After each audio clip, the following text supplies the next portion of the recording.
NUJ, what are they doing regarding helping journalists to overcome the issue of media censorship? We'll take more questions when she's responded to this part. Thank you very much for the questions. The degree of error allowed in journalism.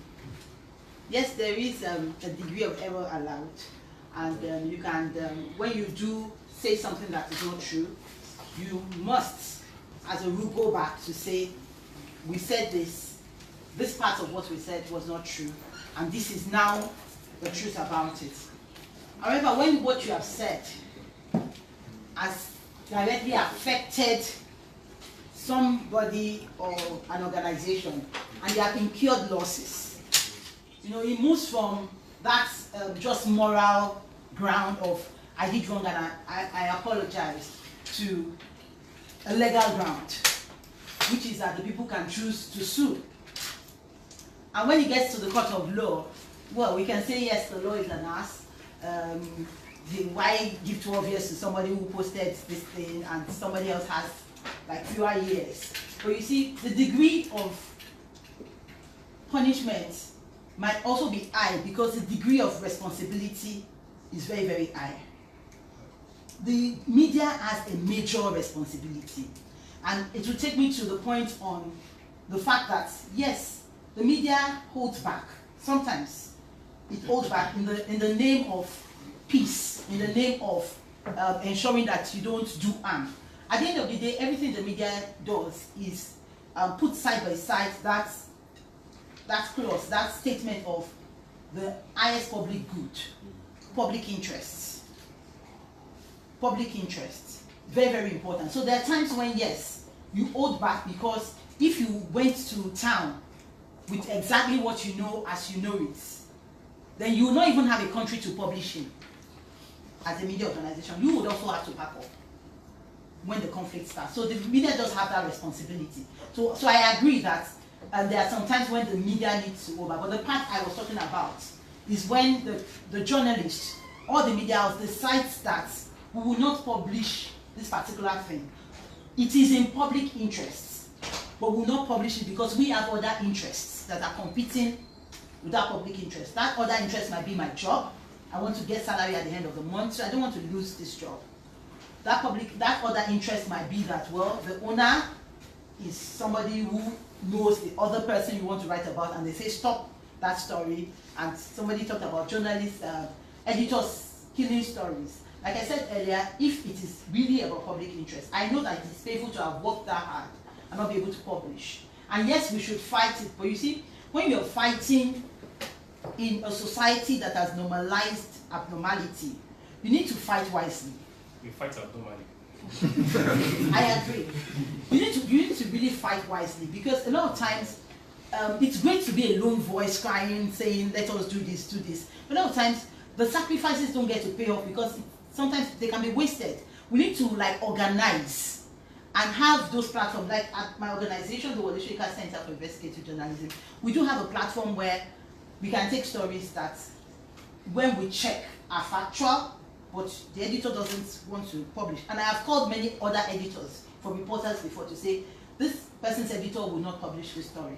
Can you publish for us? And when they do their facts checking and they are fine with the story, they publish. So we have to collaborate the more, because guess what? The people who are in charge of misinformation are also in charge of the resources. So they have a lot of resources to throw around to ensure that the lies go around or the truth doesn't come out. So the defense against that, like I said earlier, is a community of adherents to truth. Community of people who say, no, we defend the truth. If you stand alone, it becomes more difficult to fight. So we have to collaborate more. You have to forget the byline sometimes. You have to give the story to a partner sometimes. You have to send the story to another organization. Sometimes you just have to do things that ensures that the truth does prevail.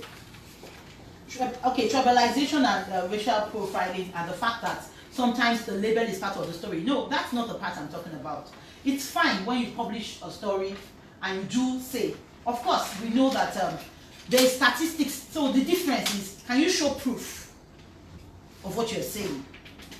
Can you show proof? Have we, as journalists, dug deep into the herdsmen issue, and we've collected names and investigated people who are killing, such that we have found that 80% of them or 90% of them are from a particular tribe? Have we done that legwork? I've not seen that kind of report that went to name names, that these are the people who always raid, this is where they come from, and when we have plotted the graph, most of them are from this particular tribe. You know, we can't label a whole tribe herdsmen, killer herdsmen. We can't do that. But if it is checked and we have evidence to say that the person who kills this person is from this particular tribe, or is this particular, and that thing has direct correlation with the crime, that's another thing. Does it have direct correlation? Is it that a particular tribe had a meeting and said, okay, we are going to wipe out this? You know, because that exists. It does exist. So if it is the case, then please publish it. But you must have proof. If you do not have proof of the person who raided, you cannot say that, or maybe the police told you that this person who raided, we found out that all of them are from this particular tribe. Then please say that the police identified all of them as being from this particular tribe. But if you don't have proof, then it becomes something that you're just thinking of because of something that is prevalent, something that we've talked about so much, we believe it, that it must be true. An award, somebody who won an award from us actually did a story on herdsmen, and one of the things they found is that even the Fulanis in those areas are scared of those people who come to raid, because they don't know where they come from. They said they don't know. Some of them come from outside of the country. So I don't have a problem with you naming and shaming the person who has done wrong, but ensure you have proof. Ensure that you have checked that this is really the case. Protection of the media and security. You're correct. Unfortunately, we can't solve that inside this room. It's bigger than us. We did the research. We're doing another research on leadership of female reporters in the newsroom. But something that was a gain from that research that we didn't set out to get was the fact that security is really not taken care of for journalists. Journalists, it looks like media owners think that journalism should be a suicide mission. Like, just go cover the story, just bring back the story. And it's a big issue. People have to be safe. We talk about international reporters getting all the big stories. How about talking about the facilities they have to get the big stories? The person who covers war, the person has people around. They don't show them, but they have security aides all around them. There are people surround them, protecting them. They have the support of the army that is fighting. At least they are on the side of one of them, and they have protection. So that's why somebody from CNN can come and get a Boko Haram story, and the reporter in Nigeria might not get it because the person is not on a suicide mission.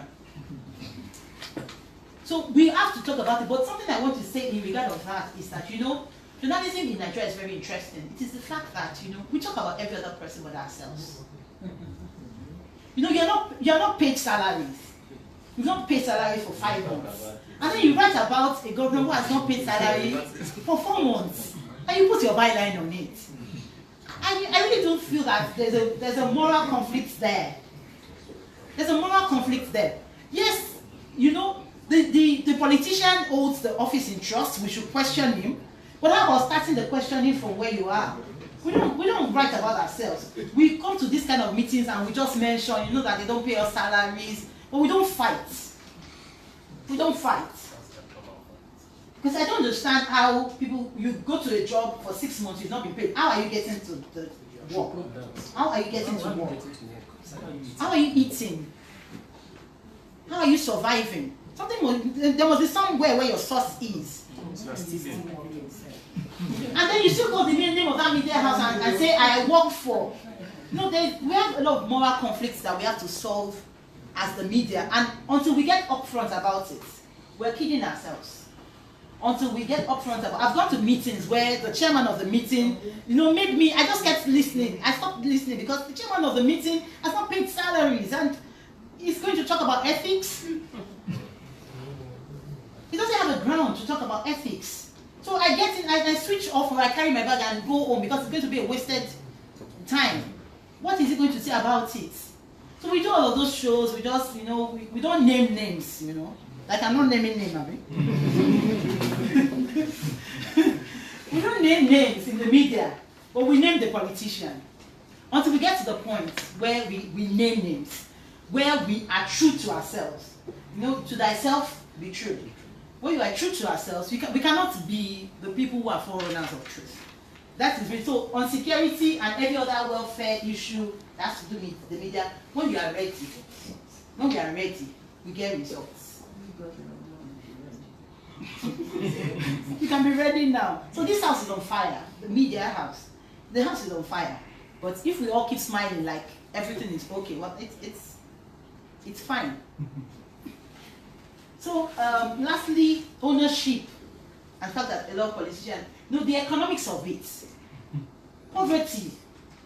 What does it take to set up a media house? You need a lot of funds. Where is the money in Nigeria? It's generally with those who have stolen it.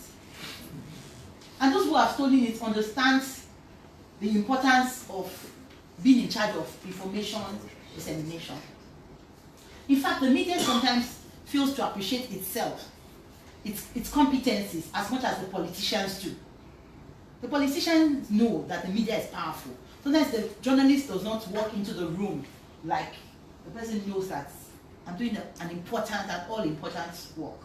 So the economics of it, the money is in the hands of the politician. Again, I go back to collaboration. Some media houses have been able to do great things because, you know, they chose to collaborate. They chose to find alternatives. They chose to start small sometimes, you know. When you start something, you want it to be as big as, you know, the very, very mighty media houses around the world. You need to start small. So I think that the more we fight corruption, the more we ensure that the funds are actually in the hands of the people that own the funds and not in the pocket of a few, the more we are able to ensure that media thrives in Nigeria. I think I've covered it all. Thank you.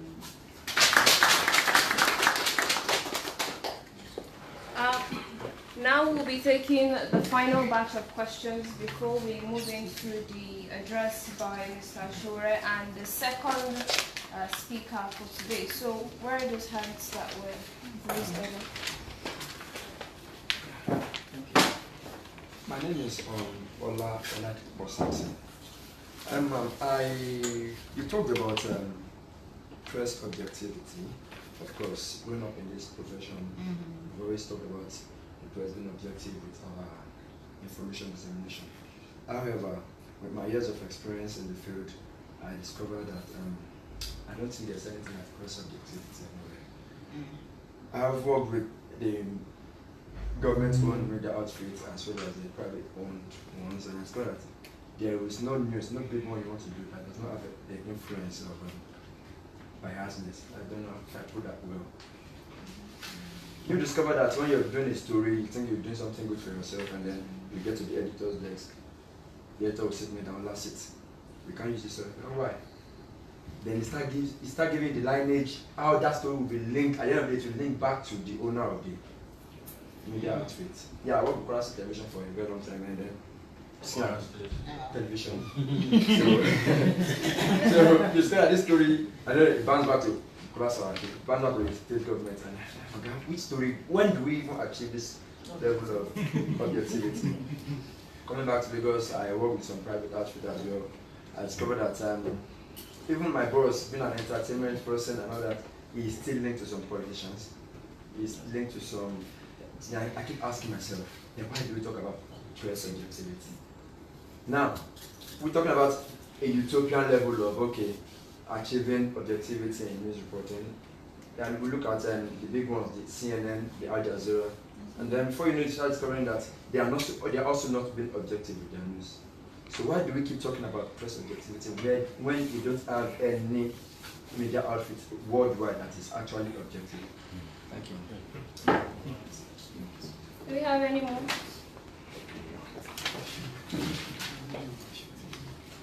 My name is Cynthia from Nigeria. I just want to pick it from the one you said last about payments. the way they own some staff of the media houses. I really want to ask, are they really staff? Because I've seen some, they were like contract staff. Maybe they were told either to work out their money. And some too, I don't know, because for me to work about 6 months without being paid, and I'm still going to work and also relax, that means it may not be discussed. Either I just accepted it that actually stated out that I will be paid. There is no way I will keep on. Then you said until we are ready. I want to know what you mean by until we are ready. Is it maybe for them to organize? At times I don't really know the work of those maybe leading us, the NUJ executives, you know. I don't know what they're doing to protect the journalists. Because paying something, courtesy demand that they should also give us back because they're taking something from us. So I really want to understand this part you said until we are ready. Is it that maybe to go and protest? Or as in, what do you actually want us to do? Because if we continue sitting thinking that until when we are ready, I don't think there will be any time we'll be ready. So far as the use of us are there. Thank you. I see if we can take one more, that would be it. I just want to emphasize on, I mentioned of the fake news and just emphasize on it. And I have also noticed that she mentioned it, that sometimes the government mentioned that these news are fake, but they will not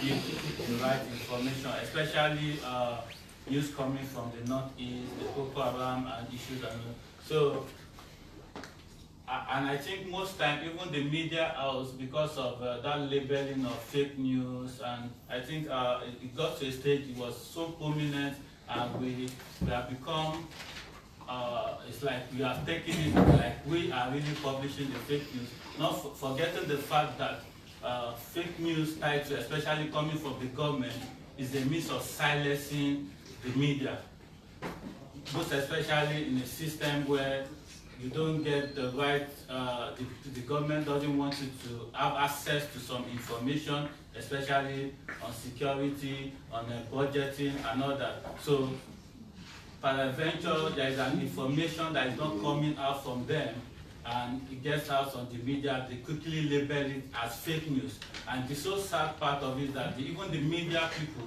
get to like reinforce that message that yes, it's fake news. Why we know that possibly there could be an out of truth in that fake news. So I want the media to be careful the way we get the labeling of fake news, because the information is not because the government is saying it's fake news. Thank you. Okay, I'll try to give very quick responses. But before, I forgot to acknowledge Mr. Omoyele Sowore, which will see you up close. I've always seen you from afar. Okay, press objectivity. I agree with you that because you know we are dealing with human beings here, and we become fallible. You know, that's our makeup. We become fallible. So mistakes, we make mistakes and all that. There was a time that Time magazine was going to close down their print publication. I think afterwards some private arrangement was made and they are still now publishing, but it's different. And then the editor, I've forgotten her name now, the editor then, I think it was about 2 years ago, she wrote a last editorial. And reading that editorial, I felt like she was talking about Nigeria. But she was talking about the times, the past times in Time magazine where they had to, you know, sit with the editor, sit with the president, sit with politicians, and make friends, and all that, and how they began to win themselves from all of those things, all of the challenges that we're talking about. She was talking about a lot of them. Now she's giving somebody land so that they can get position and all of that. They happened. The difference is that we seem to have accepted that this wrongdoing is our normal way of life, that this is how we want to be. They seem to have agreed that no, society must be increasingly better. We have to make efforts to improve society. What we have done is that we have accepted that society will be bad. You know, a lot of people who are supposed to change Nigeria with the words that they speak, they break traffic lights, they wind down their very air-conditioned cars and they throw things on the road. You know, angels don't keep the rules. Human beings do. So for us to be objective, it goes back to, so we can be as objective as we can be, but we're human beings. We can't be perfect in our reporting, and that's the fact around the world, any media. But you can decide that truth is where you stand, so that you check well what you report. Payment, contract, staff, honestly, and we'll have to get NUJ people to answer them, because you pay your dues to them. It goes back to accountability. You pay your dues to them, but you question me. You need to question the people you pay your dues to. The same thing about the country. We pay our tax to them, but we question ourselves. You need to question the person who is getting the money.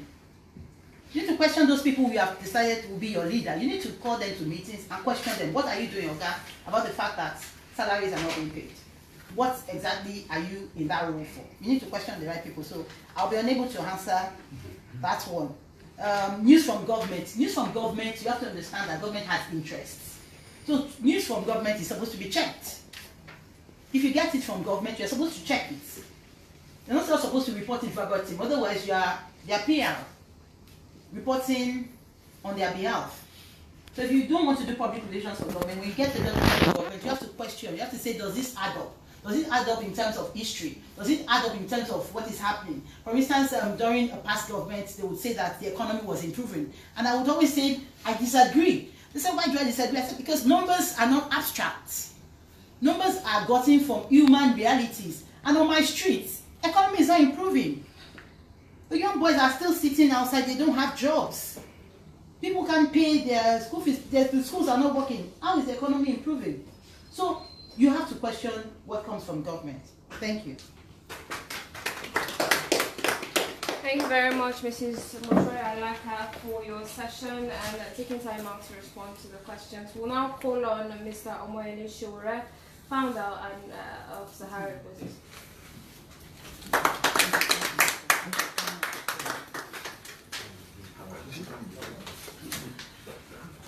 Thank you. Thank you everyone for coming to this World Press Freedom Day. And I personally never thought I would be in front of you delivering the keynotes. So while I sat in here, I felt you've made my job easier by all the great questions you've asked. Maybe I can just answer some of the questions, and we can call it a day. What I find very interesting these days is that people keep pointing fingers at journalists as if they are the only ones who are involved in publishing. In fact, the greatest industry in Nigeria today, in the absence of government work, is media work. Most people you see, even including a hotel, attendant, is a blogger. Yes. They are writing about what they are saying. They are publishing issues that are affecting them and the ones that are not affecting them directly. So it's a huge industry now. Probably the biggest industry in Nigeria today is the media work. Government officials, in fact, if you know the number of blogs out there, and blogs are not just things that are published on blogger.com, but what you see on Instagram, what you see on Facebook, everybody is a newspaper publisher. Yeah. You have your own news every morning, you write out your news, you write your opinion, you pick which news you identify, which you critique it. We are all in the mass media business. In fact, this is the first time, in my view, in the history of mass media, that the mass is actually participating in the media. So when you talk about what is happening to even journalists around the world, the journalists that are most in trouble these days are people who are not officially journalists. Talk about Julian Assange, who is the biggest publisher of news in the history of mankind. He revealed the biggest secrets, and that is what journalists are supposed to do. That is why sometimes when people refer to prostitution as the oldest profession, I disagree with them. Journalism is the oldest profession in the world. Because why? They were the ones who detected prostitutes. I wrote about them and said, you know, we saw some people who are always on that street corner, and I wrote about them. So journalists have been around forever, even in the biblical, in the Bible. Journalists are referred to as scribes. And the busybodies who you call bloggers today are known as Pharisees, always asking questions, you know, why did you do this, why won't you do that, and things like that. And you look at, even in the context of Nigeria, where somebody was mentioning I.G. Wala. He's not a journalist, but why did he get into trouble? He was doing the job that most journalists don't want to do. And when he got into prison, one of the most despicable write-up I saw was written by a guy, I think Jafar, who is a journalist. He's trying to defend what they did to I.G. Wala in court. Of course, that wasn't judgment. It was a judge who was acting on the orders of other people in government to cover up corruption. This is what Thomas Jefferson said, and I'll read it a quote, about why you cannot punish journalists or anybody who is involved in business of media questioning government. And that will give a proper context to why you guys should not be afraid that you might go to jail for 12 years. Even if you do, you are doing it in the interest of the world. Shouldn't be afraid. So the people are the only censors of their governors, right? And even their errors, we tend to keep this to the true principles of the institution. To punish these errors too severely would be to suppress the only safeguard of public liberty. You know, that is Thomas Jefferson, and he is famously known for saying, and he said, further, he said, the way to prevent these irregular interpositions of the people is to give them full information of their affairs through the channel of public papers. So this is Jefferson writing to, from France about journalism, and he had a lot of opinion about it, including he was the one who famously said that, you know, if we were to choose between a country with a government without a newspaper, or a country with a newspaper without a, he would choose a country with a newspaper without a government, right? We have a country today in Nigeria that has a government, but we don't have newspapers. That's the truth. All these newspapers that you see all over the place, I had experience with them when I ran for office this year. All of them are doing PR for the oppressors. That's their job. You cannot get a newspaper who is willing to interview you if there is no communique, you know, the thing they call brown envelope. Even when they know that you are one of the people who hate brown envelope the most, they will still say, look, this is politics. You have to somehow push things around. And the ones that are willing to do it are doing it in the interest of the oppressors.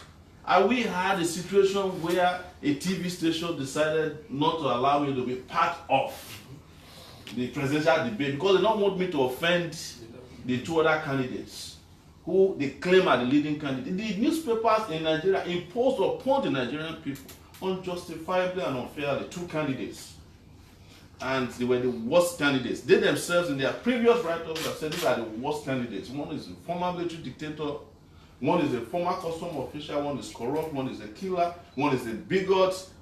Everything that is bad, they've written about them. But when it came to letting the Nigerian people choose who is best among them, they still pushed us and kept saying that these people are the only people. They started doing even opinion polls, fake opinion polls, saying that Buhari is most preferred by Nigerians and Atiku is most preferred by some Nigerians as well. And you're asking them which Nigerians prefer suffering, starvation, joblessness. You can't find anybody, but that's what newspapers did in this country. And I criticize them. And the more I criticize them, the less opportunity they give me on their pages. But I did not rely on newspapers. I rely on regular publishers like all of you, on your various publishing platforms, Facebook, Instagram, and sometimes blogs, news websites. So what I'm trying to tell you is that, look, you can do all what you want and ask for security. It is not a job. Government can never provide security for a hard-working newspaper man. You are the enemy of the state if you are doing your job. So to expect that they will attach a policeman to you is as good as asking them to kill you. It's even better that they don't know your whereabouts than for a policeman to be following you. The moment a policeman is following a newspaper man or a media man, that person has compromised completely in the Nigerian context. Even in the US context, the biggest enemy of the media is the president of the US today in the US. He has made their job so complicated to the extent that if you're a good newspaper person or a good, TV person, you'll be getting death threats. But do you know what people in those clients do? They turn around those things to their advantage. Because it is when you are getting the death threats that you know that you are doing your job. I probably would not have respected IG Wala until the day they jailed him. I know that he's doing something for the country, And it is the job that the newspaper people abandoned. What did he say? He's challenging how people are conducting Hajj. There's nobody in this country that doesn't know that Hajj is a source of corruption. That was why when I was running for president, I said I would scrap Hajj. Hajj, pilgrimage to Israel. Anybody that wants to go to pilgrimage, you choose a place that you want to go in Nigeria. That's a problem. It's not the job of government to be putting. The moment government puts money into any project, it is the job of citizens to question it. If you don't feel that the person is telling the truth, first, you have no business being in public office if you don't want to be questioned. That is why in the US, it is very hard for public officials to win libel lawsuits. Otherwise, probably Donald Trump will be suing CNN every morning and the New York Times. But he can't win. He knows he can't win in court because the public is already footing your bill. So they have a right to question you, and it doesn't matter whether it comes from the media or it comes from opinion writers or it comes from talking heads on TV. It's the job of the public to keep questioning and questioning. So my charge to the press in Nigeria today, on this day, is that the only way you can protect the media or protect yourself is to do your job.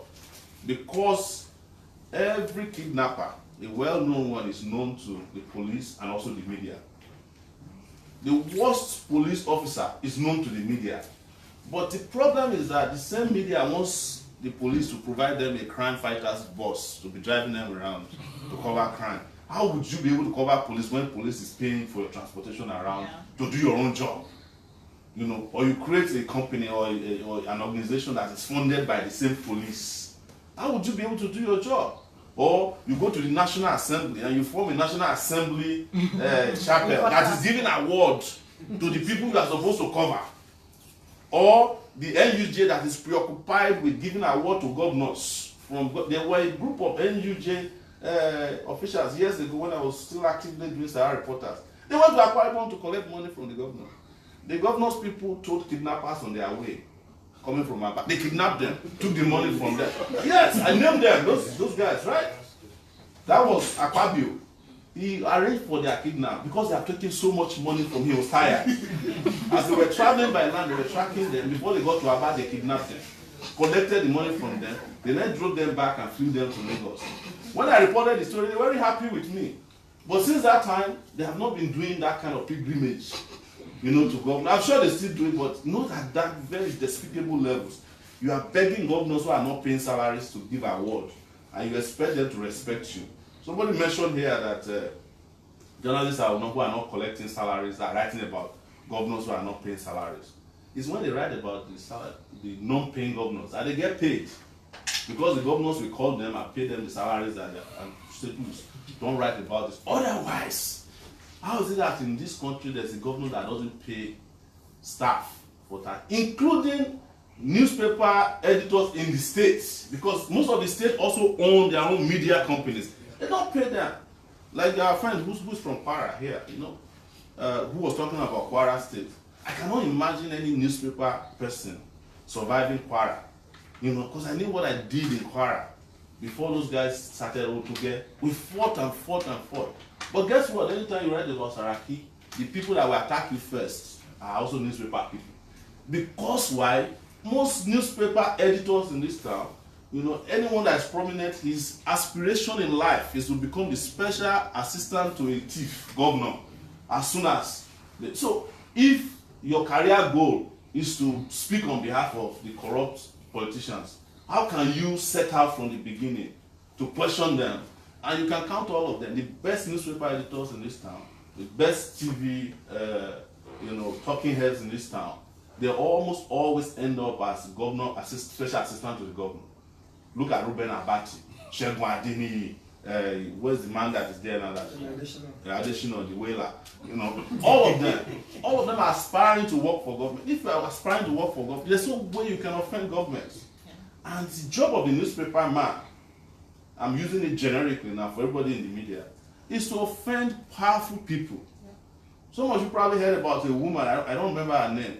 She practiced journalism in the US for 84 years before she died. She died a few years ago. She was White House correspondent for one of the, and she's always asking hard questions.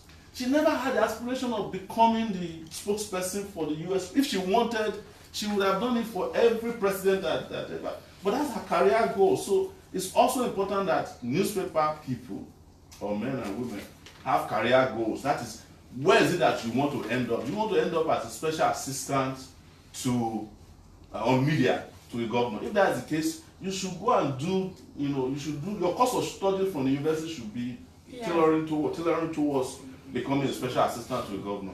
If you want to become a newspaper person that's successful, that will help the media achieve the kind of free space and the free speech and guarantee that society gets the right information, then you have no business thinking about becoming the special assistant to the government. So what it then means is that even from inception, when they're attacking some of these politicians, they are doing so as a way of blackmailing them to start considering them for future roles in their government.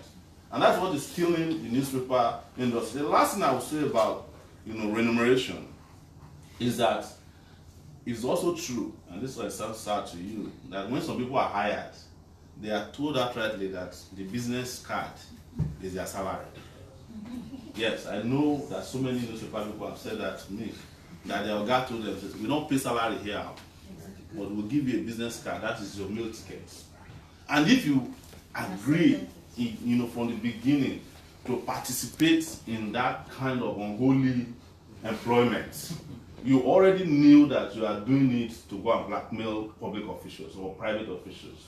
So when they don't pay you salary, nobody should cry out, because if somebody gives you an employment letter and he calls you behind and says to you, look, this place, we know they pay salary, and you know the major corporates now, in the newspaper industry here, you know it.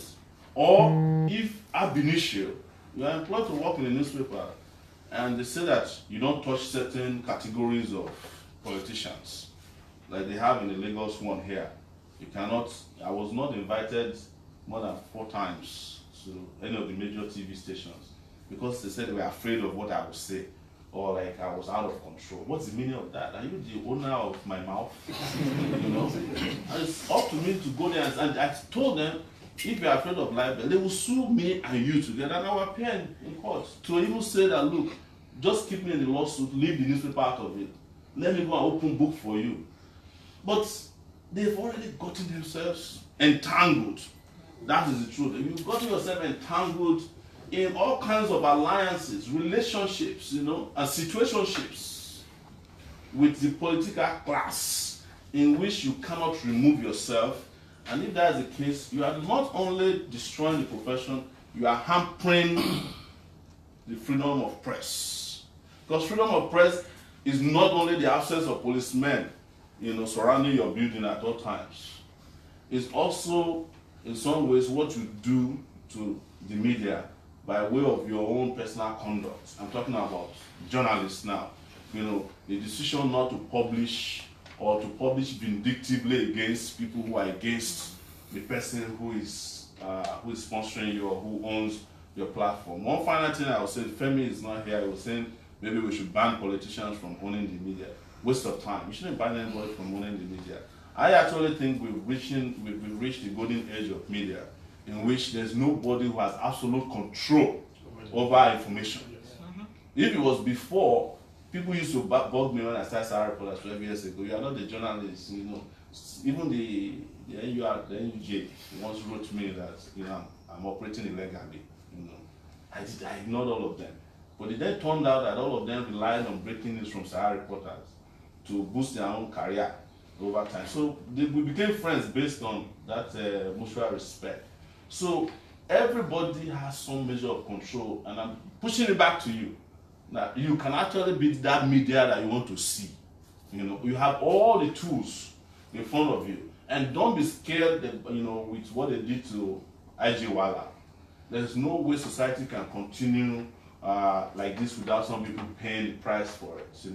When they're doing it to IG Wala, they're not doing it to him to scare IG Wala. They are doing it to all of you who they know are not within the confines of the control of the state.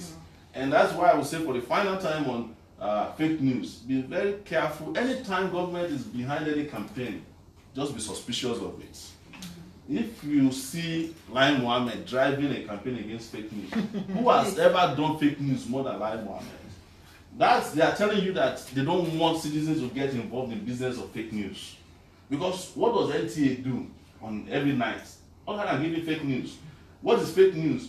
When NTA claims that the road has been constructed and completed and the road has not even been awarded, is that not fake news? When NTA tells you that a governor that is not paying salary is the best governor, is that not fake news? When NTA tells you that our president is hale and healthy when he's not, when the man is sick, is that not fake news? So what is it that government, public media does all the time? That's their job. So when they now see that other people are getting involved in it, they start feeling threatened. That look, they used to have the authority and the access and the ability to spread fake news. Now citizens are getting involved, and if you look at the way they spread fake news these days, you will know that people have learned from government and doing it better than government. But anybody with a sixth sense can detect fake news. There's no journalist who wants to do his real job who cannot easily, because fake news is like MMM. If it's too good to be true, just take a step back. If somebody comes to you, it's just like MMM, somebody say will make you rich. If you bring in your own money, you know that eventually you are going to lose money. That's the way fake news is. If you see some of this packaging of fake news, it looks too good. Too good for you. Just step back as a journalist, look at it, check with other sources. If you can't find ways to verify the news, you can wait a little bit, and before you know it, you'll be all right. But if you look at the trajectory of what they call fake news, though, in Nigeria, it is the news that is true that they don't want people to know is true. That's what they call fake news in Nigeria. I'm saying it because as a publisher of Sahara Reporters, I've been a victim of being called purveyor of fake news. It started with Yaradua's sickness. They said it was fake news because we were reporting that the man was dying. The other newspapers were reporting that he was playing with birds inside the Asura and playing with children when the man was already brain dead. They said it was fake news. When we were reporting that they were stealing money under Jonathan, they said it was fake news because they said, why don't you present the evidence? Some people even say that if you don't give me the receipt, as if people collect receipt when they pay bribes. So, and also, which is the last one I'll make, is the Project Trove that is also part of the business these days. When people actually are sponsored, especially on social media, Twitter in particular and Facebook, to go and attack the credibility of the media to the point that some of you are forced to self-censor based on the avalanche of attack you get when you report something that government don't like. And those people will come in or come out and say they are genuinely concerned about the way you presented your news. And you know the precursor to those conversations. Oh, I used to respect you before, but after this story that you broke, I will never respect you again. It's a lie. They are working for the government. And they have a lot of them like that with fake accounts. They will put out their own fake stories just so that they can humiliate and shame the media or media practitioners into doing what they should not be doing, which is not even reporting news at all. They put you in a state of flux if you are not strong. That after you write one story, if you survive it, you'll be like, I don't want to write another one again because of all these trolls. And they are well known. Some of them are referred to as media influencers in Nigeria. There's nothing like social media influencers. It's a job. It's true. And a full-time job for that matter, for a lot of people. So when you see a social media influencer telling you that first, in some cases, they will even become friends with you. They will cultivate that friendship. They'll make you feel important, you know, you are the best in town. And then one day you write something they don't like. I used to respect you before, you know, but after this news, you never hear from me again. It's all a lie. So just understand all these nuances in which government has, you know, and public officials or politically exposed persons or even private powerful individuals have figured out how to censor the media in a way that doesn't have to do with policemen coming right in front of your door to shut down your system. But whenever it doesn't work, they will physically come. You know, as Idi Amin used to say in Uganda, and it's applicable to Nigeria, that there's freedom of speech. But he cannot guarantee freedom after speech. It is that freedom after speech that we have to deal with in this award Press Freedom Day, and that's how I will end my submission here. Thank you so much. Mr. Sowore, you know, we can't recover from that. He's always brilliant. And if we had left this mic with him, trust me, he would have gone on and on and on and on. So thank you very much. His generosity, the generosity of his foundation, the Sahara Reporters Media Foundation, in collaboration with the British Council and the European Union, is making today's event possible. So once again, a round of applause for him. Alright, so for the next 15 minutes, we'll go to our next speaker, who will be also speaking to us about the significance of today and what we must do as journalists to ensure that we continue on the right path. So I'll just give a very concise introduction for time. The person who is coming up to speak is a veteran journalist and a media career development specialist. He is the executive director of the Media Center in Nigeria. He was formerly the managing editor online and special publication for The Nation newspapers. With over 30 years meritorious experience in the profession, which has earned him commendations for outstanding performances. He is the former Sunday editor of The Nation newspaper, and he has worked for various media organizations such as Punch newspaper, where he was group news editor. He was also city editor and group political editor of that same newspaper. He's passionate about the media, and he's a trainer and counselor who has organized and facilitated various impactful media training programs for all categories of journalists in Nigeria and in Africa, which has enhanced the career of participants. Through Media Career Development Network, which he founded, he has provided regular media career mentoring, coaching, networking opportunities for journalists in order to maximize potential of the profession. Some of those he has trained has risen to become from reporters to editors. He holds a bachelor's and a master's degree in mass communication from the University of Lagos and a certificate in advanced digital writing from the School of Communication, Pan Atlantic University here in Lagos. Ladies and gentlemen, join me in welcoming Mr. Lekon Otu for the Good afternoon. Once again, I want to start by thanking the organizers for the privilege to do this. It's nice to see all of you, so I acknowledge everyone. It's nice to see Sowore after the Bring Back campaign. And it's Mr. Agbeson's okay, just stepped up. Okay, I wanted to acknowledge him because I like the work he does in Ajegunle. I grew up in Ajegunle, and I always like people who do things like that. I'm going to take like 10 minutes because one of the dangers of speaking after eminent people have spoken that they probably accept everything you want to say, and that's true. And but my specific brief is to talk about the dangers of disinformation for journalists. And one quick thing I did was to just look at. I found very interesting the distinction between disinformation and misinformation. There's a temptation to think that the same, but I discovered that, like they say, disinformation is when it's deliberate. I just want to deceive people. It's propaganda, like government does most of the time, and it has a particular purpose. But misinformation is when you don't have the facts right. And so, unfortunately, sometimes it's either of the two. For many journalists, most of the time, it's like we're engaged in this misinformation. We just get this information, we don't have everything, and we just push it through. I just want to draw that distinction. But here we're talking about disinformation.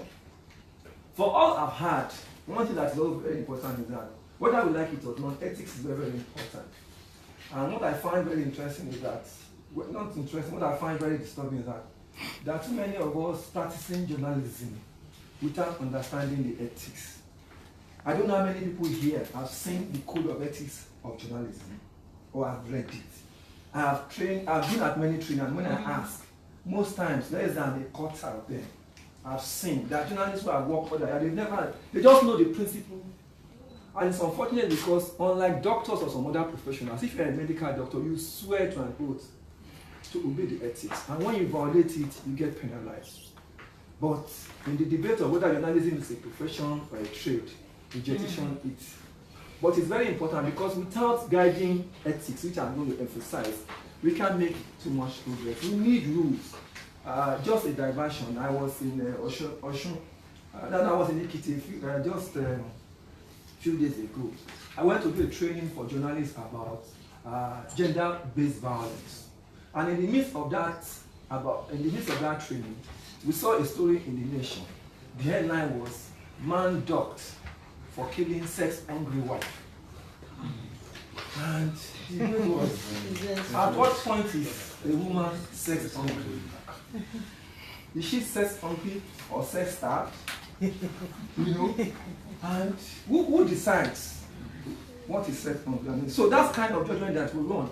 And when I shared it on Twitter, I said, what is wrong with this headline? Someone said, I understand your concern, but if you have to obey all the ethics, we not do journalism. I think there's a problem that where there's no rule, I mean, it's so easy for people to do. So I'm going to emphasize something. Like I said, not many people have actually read those codes, and that will be my focus here. I'm reading exactly what is that thing, just to put a face to what is expected, and whatever limitations we have, we still have to work around it. So it says, journalism maintains a high degree of public trust, which we'll be talking about. To earn and maintain this trust, it is morally imperative for every journalist and every news medium to observe the highest professional and ethical standards. In the exercise of this duty, journalists should always have a healthy regard for public interest. Then it went on to talk about three things: accuracy and fairness. It says the public has a right to know.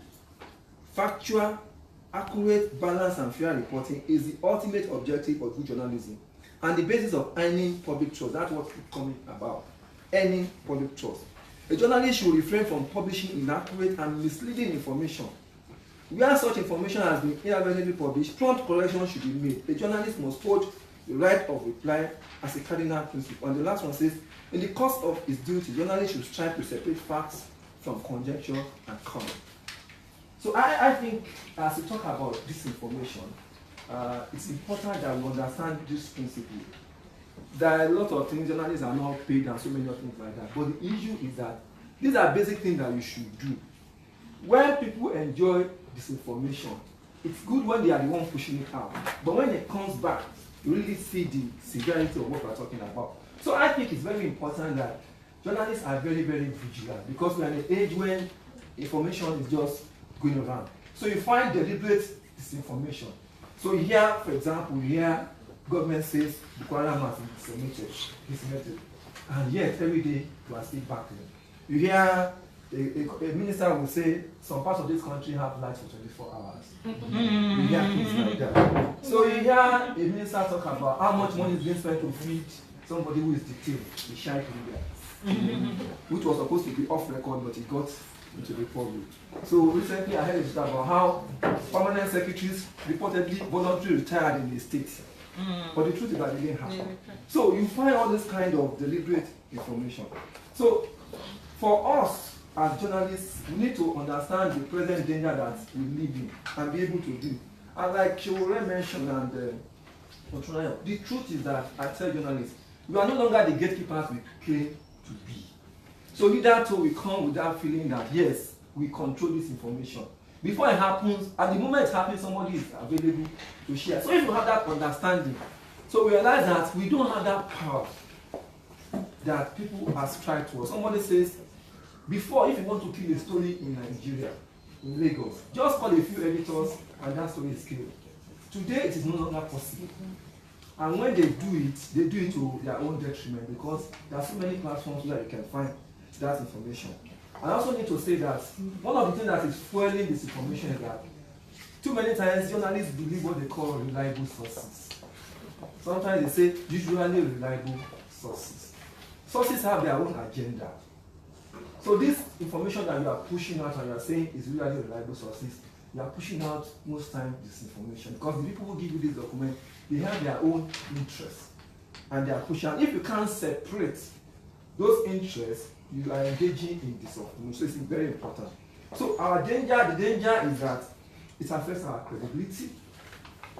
And credibility, like Motuya said, is something that is so cardinal to it. So sometimes we say the media is having problems. People are not patronizing us. One of the reasons why they are not patronizing us is that they can see through some of the deceit that we are pushing out as information. And especially because we live in times when people have alternate venues. I used to be the online editor at the Nation. And so you push out a story, and I'll give a very good example. If there is a robbery attack in banks, I don't know where I've noticed, you see, in a new generation bank. Which bank is new generation?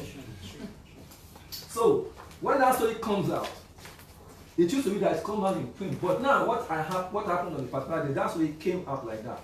And somebody put in the comment section, this thing happened in front of my house. It's this bank. This is the picture. So if you realize that that is possible, you will not have that magisterial impression that you are controlling information.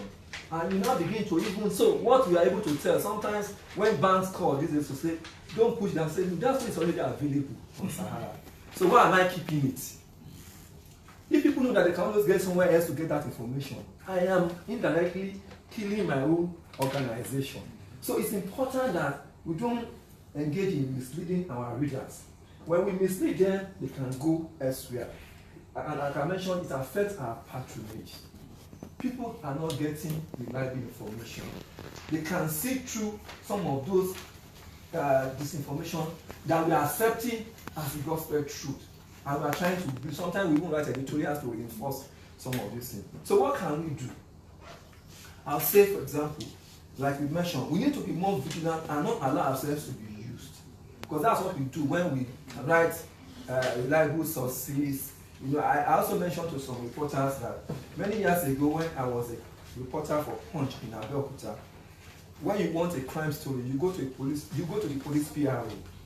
He will give you story, and it still happens. So you give you a story. When you write the story, you say, the nation learned, Punch gathered. It was said. I said, when contacted, the PRO confirmed the story. But I say it's not aware. It's a circle of deceit that we are pushing through. And sometimes, some of these things that come from sometimes I have seen situations where the police will give reporters story. That story is not true. So they will say something like they caught somebody who has been disturbing a neighborhood. It's a notorious. It's just to hang that person. And so those are the kind of things that we do. We are not even talking about the big one with government, but small things that are creeping through and people are beginning to see. So we need to be more vigilant. We need to do more fact checking, to mention here, and shame when necessary to stop them from taking us for granted. I also say that most times journalists are not respected, they are tolerated.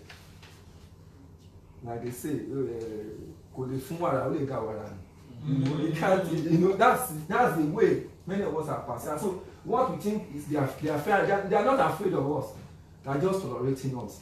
And it's also because sometimes we don't ask the hard questions. We go to press conferences, people say, I have built this number of houses. You are not able to interrogate that question. Or you people go for interviews, they are not prepared well enough to be able to say, look, last year you said this is what you said.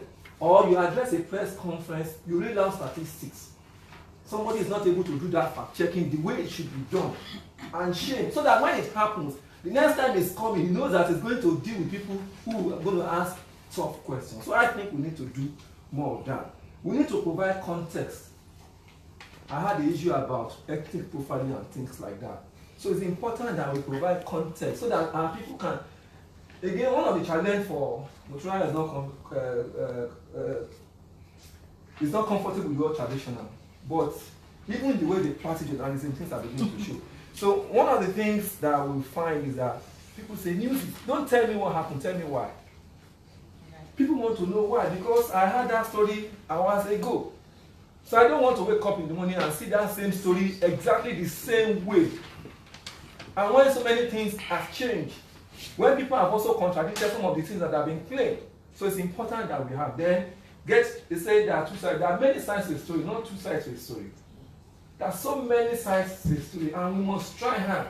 What the ethics says is that we must strive. And I think that is very, very important. Sometimes we don't try hard enough.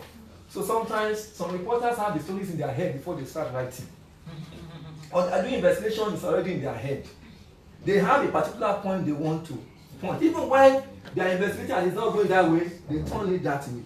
It's also part of that. So at the end of the day, you do an investigation for 3 weeks. Then you call that person. The person is not available. Say all efforts to get that person improved. Who is fooling who? So those are the kind of things that unconsciously, these are professional matters that has nothing to do with whether you are paid or not. Because what I mean is that even when in the best of places, I have seen journalists who work in places where they are very well paid and they still misbehave. So it's also a matter of personal dignity that we need to begin to emphasize. And lastly, like I've said, we should avoid publishing claims that cannot be substantiated.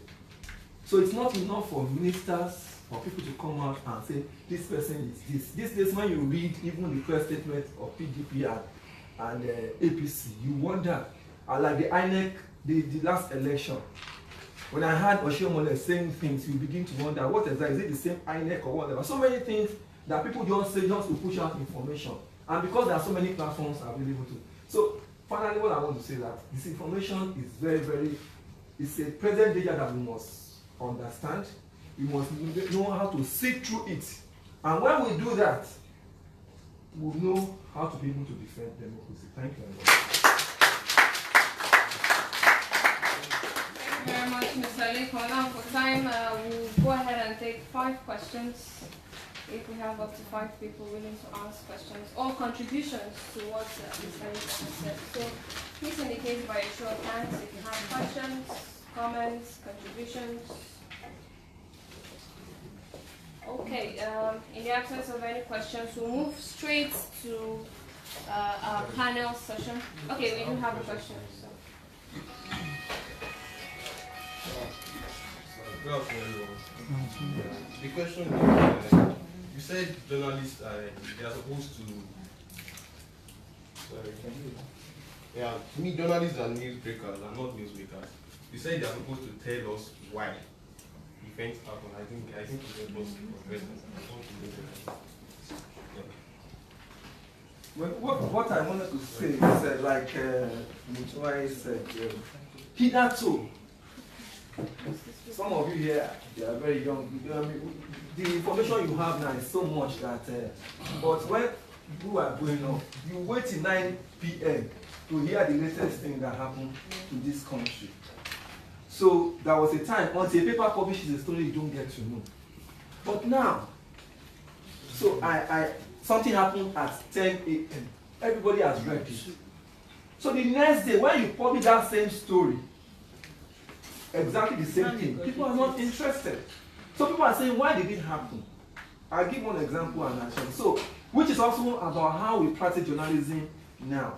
So there was a particular day, the story was in the news agents of Nigerian Bulletin about Buratai addressing soldiers and saying things, so many things. The story came out in the bulletin, but the main story was down the story. The down story said, he was saying they should be more careful and things like that. But he said that is how they found some Boko Haram members in Ikorodu in Lagos. That was in like paragraph 30. As a news person, as somebody who understands news, that was the story. So I brought out that story, I put it on the website, 10 a.m. Saturday morning. Sunday morning, that same story was published in the papers, general paper. The question is, how far is Ikorodu from here? Between that time that story was published and now, somebody needed to have gone to Ikorodu and find out what is happening in that community. What happened? What was your reaction? So that story provides some other context. If we don't do that, if we regurgitate the same thing that people have read online, we are just killing this business. So that's what I'm saying. We need to go beyond, do more than he said, he added, he also said, which you say so many times. Thank you. Okay. Sorry, my question has to do with the ethics of the profession. Okay. You mentioned when you opening your stage. I want us to the past career. One of the ethics is the issue of the brand syndrome. How do we stop that menace? Because it's, truth be told, I don't think it can be stopped, but it can be reduced. So how can we try and see if we can stop it, if it's possible? Thank you. Well, again, I keep saying that ethics exists. Every profession has its own ethics. And it's something that is necessary to guide. If not, people will just be. But what I'm saying, how do we stop it? In the first place, we must believe in it. The problem is that too many people, there are people who don't have the capacity to start a media house that are running media houses. Too many. And sometimes, like we mentioned here, we hold many other people accountable, we do. The level of injustice that happens in media house is unimaginable. That's the truth. So, what we can do is that number one, we also begin to ask for a right. So, why do you take up a job when you have been told that you're not going to be paid? How do we ensure that we have laws in this country that can protect the average worker? I know of a story of a newspaper in this country, that went to South Africa to start a newspaper. What he was doing here, he couldn't do in South Africa. He closed down. It happened because the law there protects even the worker. But here, so many people, there are media houses in this country, for example, I'm talking about NUG and whatever. The law says that every worker should be unionized, but there are newspaper houses that are not allowed to even join unions. And yet they are fine with it. So what we are saying is that we must also find a way to capitalize media organization, to have the resources to be able to do it. But if they are not doing what they are supposed to do, people should also say, no, I don't want to be part of this. One last one, and then we'll head straight to the panel. Well, this you didn't mention, but I want to talk about it. In this economy that seems media money, media earnings is shrinking, how do media stay independent? How do they, without being up to relying on PR, because this also affects what stories they get out, because the major challenge is that why a lot of media or why a lot of journalists don't want to offend this person because they pay the bills one way or the other, directly or indirectly. How can the media be independent financially so that they can be independent in their storytelling? Well, this is a very tough question. This morning I had on radio and there was this discussion. And the point to say that one thing we can't deny that media is business. It is business, it's social service, but it's also business. So I also think that one of the things that even media journalists must also begin to understand the business imperative. So you work in media house, you need to understand how it is run. So that you don't go and start your own and you fail. All you know is to write the story. You don't know how much the ink costs. You don't know what grammage of paper. So that even for the training that we are giving journalists, they need to understand that kind of training should come with it. But practically, because of what we have found is that we need to begin to find out what is available. So in this country, many people have been used to just buy the adverts and the whatever. How can we become, this morning I had on someone saying, how can you become a total communication company? You are providing content. So you are not just writing for your paper. Your same reporter that goes to cover that assignment in Sokoto can come back with more content, more than just the one that you put in half page. So how do you send somebody to Sokoto City and you publish a full page and every other thing is wasted?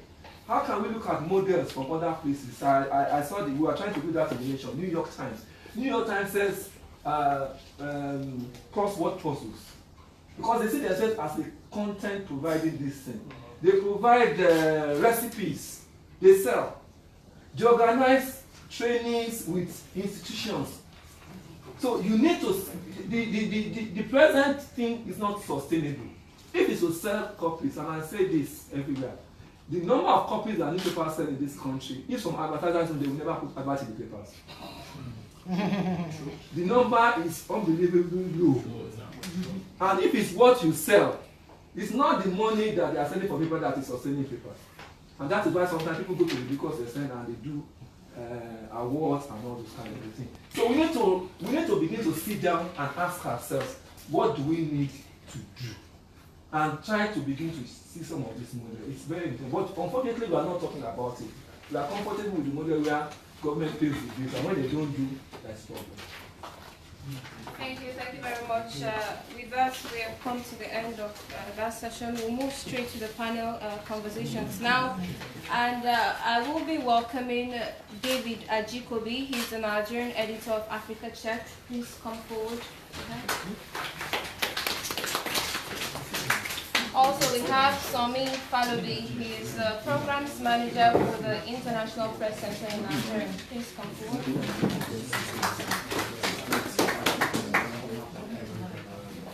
We have Juliana Francis. Juliana Francis is a seasoned reporter with vast experience on the crime bits. Please join us on the panel. We have Abiose Adams, the programs manager at the Cable News Foundation. Please also join us. I will also have joining us this morning, probably afternoon by now already, Omoyele Sowore, founder of Sahara Reporters, and we'll have Mrs. Mosorayo also joining us in conversation.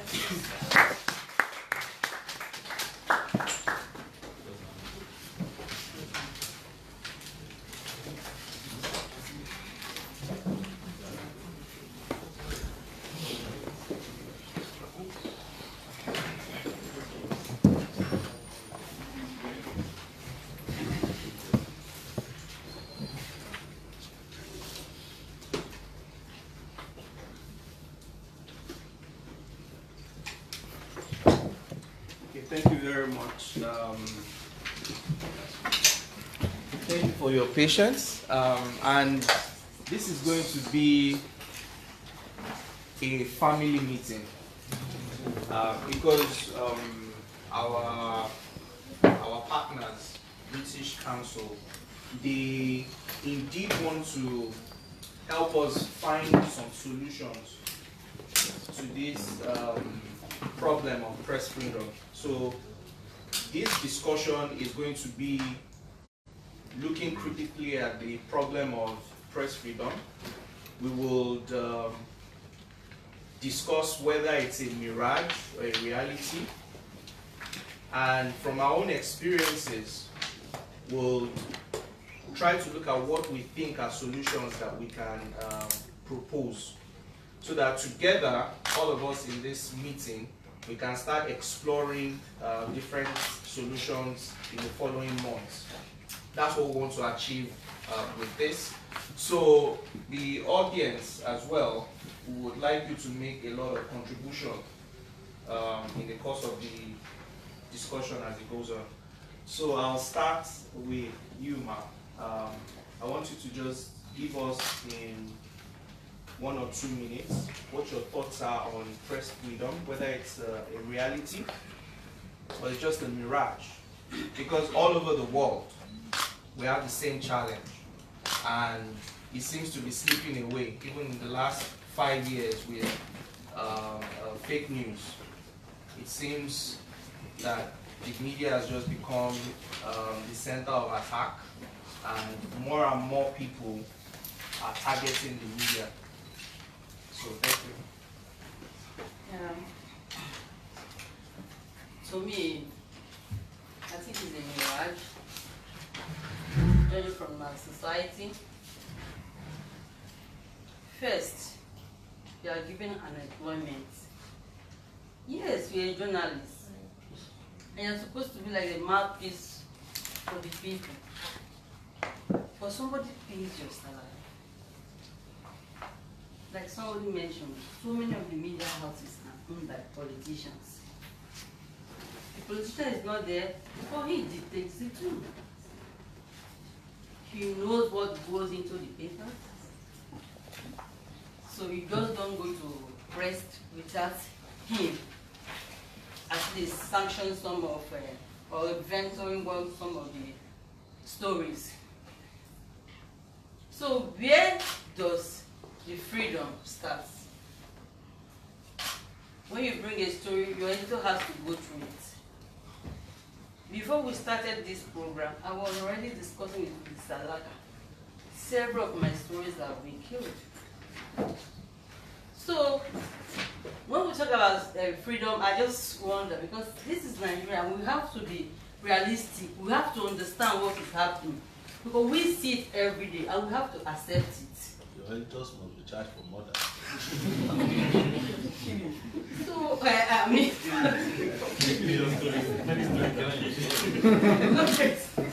but you understand what I'm saying? That's the kind of terms we use. So when you go outside, you have a beautiful story. You think you want to do a story on government, you want to hold government accountable, and you are so excited about it. When you get to the office, that's the end of it. So what is the freedom are we talking about? So I don't think we are ready for it right now with the recession and everything, and I don't think we are ready. We can achieve it, but we need to start looking beyond what we have now. We need to start looking at the leadership, not just in the newsroom, but even the government and also rock level. Thank you. Yeah. Okay, freedom, reality.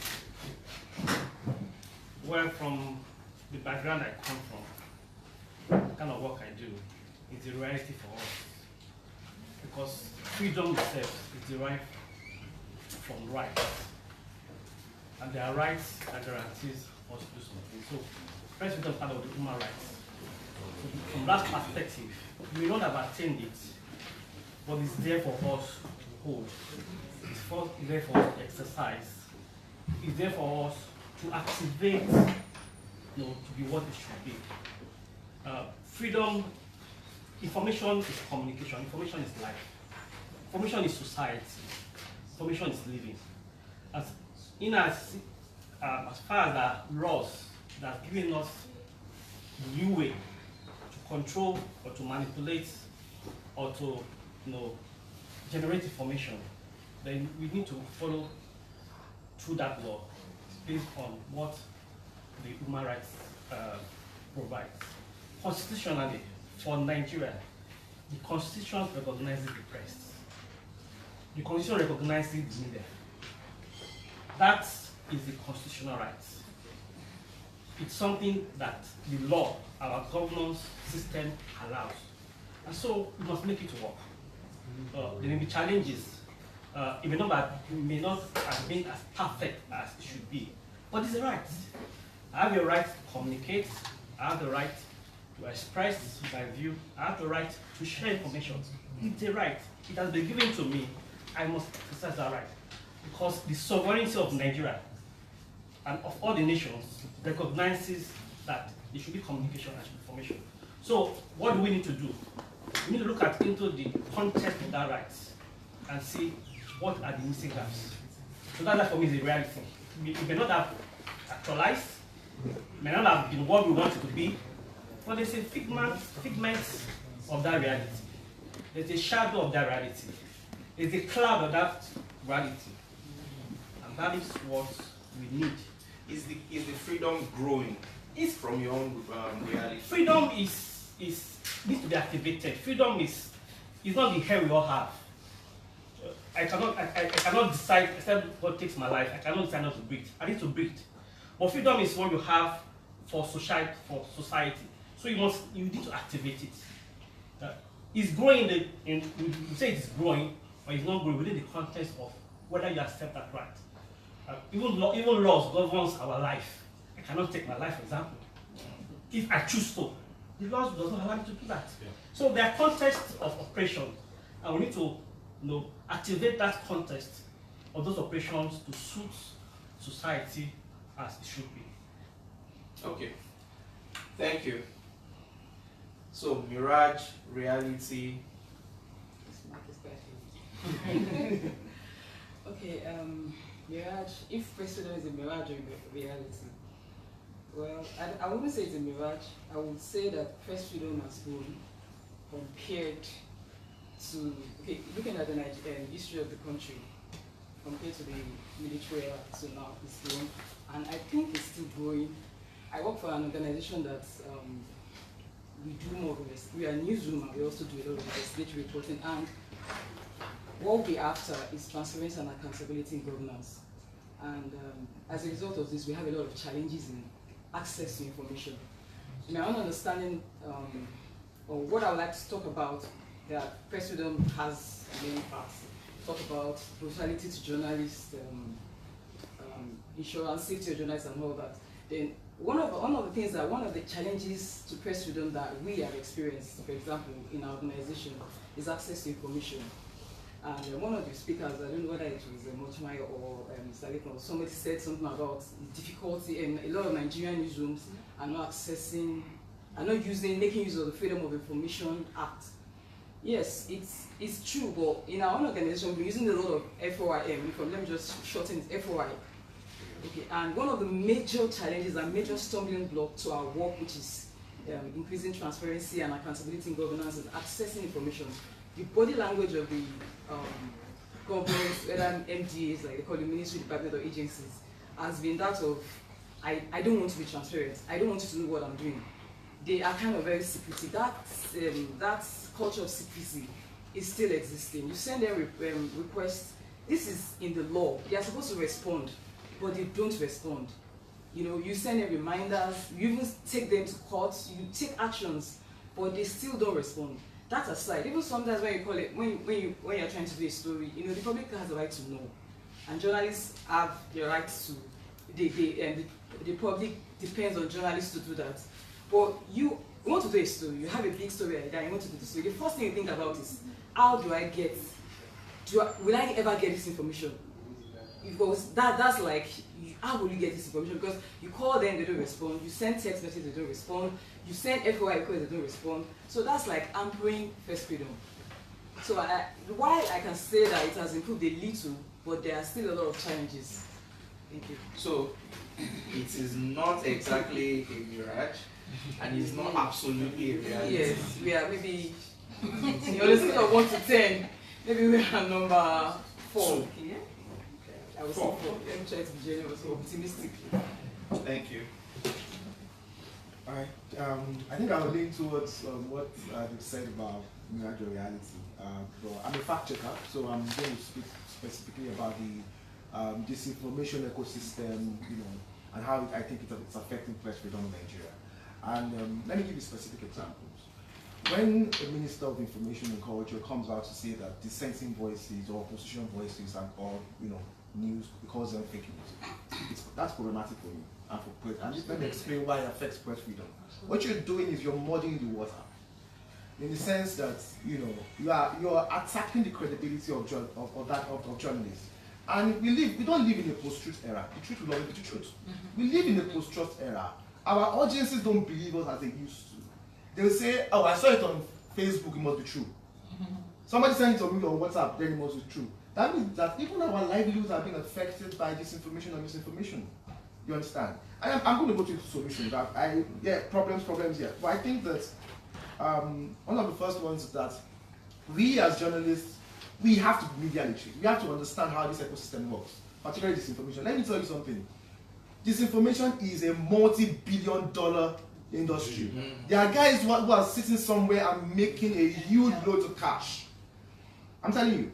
So we have to understand how it works. For example, I was in Joburg and we were doing an investigation about around 5 websites that were peddling false news. And we discovered there was some guy in Port Harcourt who was pushing it, and this guy was smiling to the bank. You understand? So it has real life consequences, you know, even for us as journalists, because people don't believe us anymore. What happens? Our livelihoods. One of the solutions, another solution is audience literacy, like Madam Musaya mentioned. we all say, okay, we are online. Everybody's online, but it's a lie. Most of our audiences live in rural areas, different places. It's our job to actually go out to them to teach them how to identify disinformation, misinformation, and things like that. The more they trust us, the more we'll be able to bring back our press freedom. That's the truth. You mentioned the FOI Act. I think the FOI Act is not a law for just journalists alone. That's the mistake we make. It's for everybody. The more people that use, for example, I've FOIA'd on a couple of occasions where I wrote a FOIA to the medical council, and I was asking for the number of doctors and nurses on the roll, and they refused to give me. You can imagine something as simple as that. We don't even know what our population is. Then government, open data. I think it is deliberate when governments doesn't want, when they don't give you data for things, because they want to control the narrative. And when you don't have data, when there's opacity, what happens? Fake news, disinformation will thrive. So if we have more open data, then we need to switch to social media platforms. That's another conversation we need to have, down the line. Okay, thank you. So it looks like it's a mirage. For me, I'll be in between. I'll say that even the ones we have, let's say even if it's a reality right now, I think that this information is eating away at whatever press freedom we have. Yeah, so it's getting worse actually. Because if you lose your credibility, then as a newsroom you have nothing. Exactly. Basically. Yeah. And there's no time in history where the attack on the credibility of newsroom has been this high. Now, yeah. So Is it going? yes.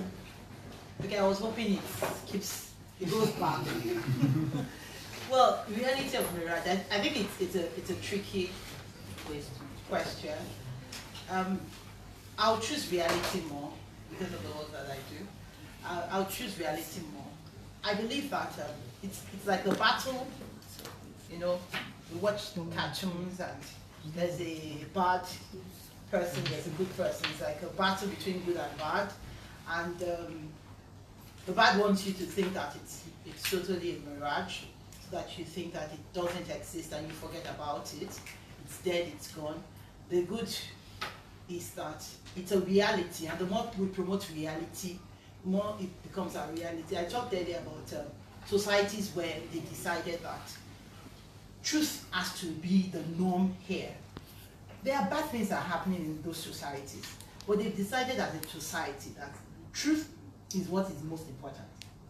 And so they keep pushing those frontiers until truth really becomes the reality. But in our society, we have decided somehow that abnormality has to be normal. And the more we do it, the more it is that you cannot get your international passport without paying like ×3 the price. And everybody just says, oh, who is your guy there? So give me a name of somebody to call. Nobody even asks what the process is. The fact is that if more of us decide that we are going to go and we're going to go through the normal process, then we've pushed the frontiers to a situation where there are fewer people who want to go through the back door, and that business begins to die. If all of us decide that the public school system will work, it will work. Why? The people who are there now are people who think that government, they don't understand that government owes them to provide that facility. They think that government is doing them a favor. Those of us who know better, we are also taking our children off the system and we have put them in private institutions. So the thing continues to die because nobody questions the status quo. So the more we question the status quo, the more we push the frontiers of freedom. So it's really in our minds. It's in our minds. So I write a story and some editor tells me it's not publishing. But I'm in this era where I can actually start a website today. I can decide to just start now, and I can do about everything on my phone.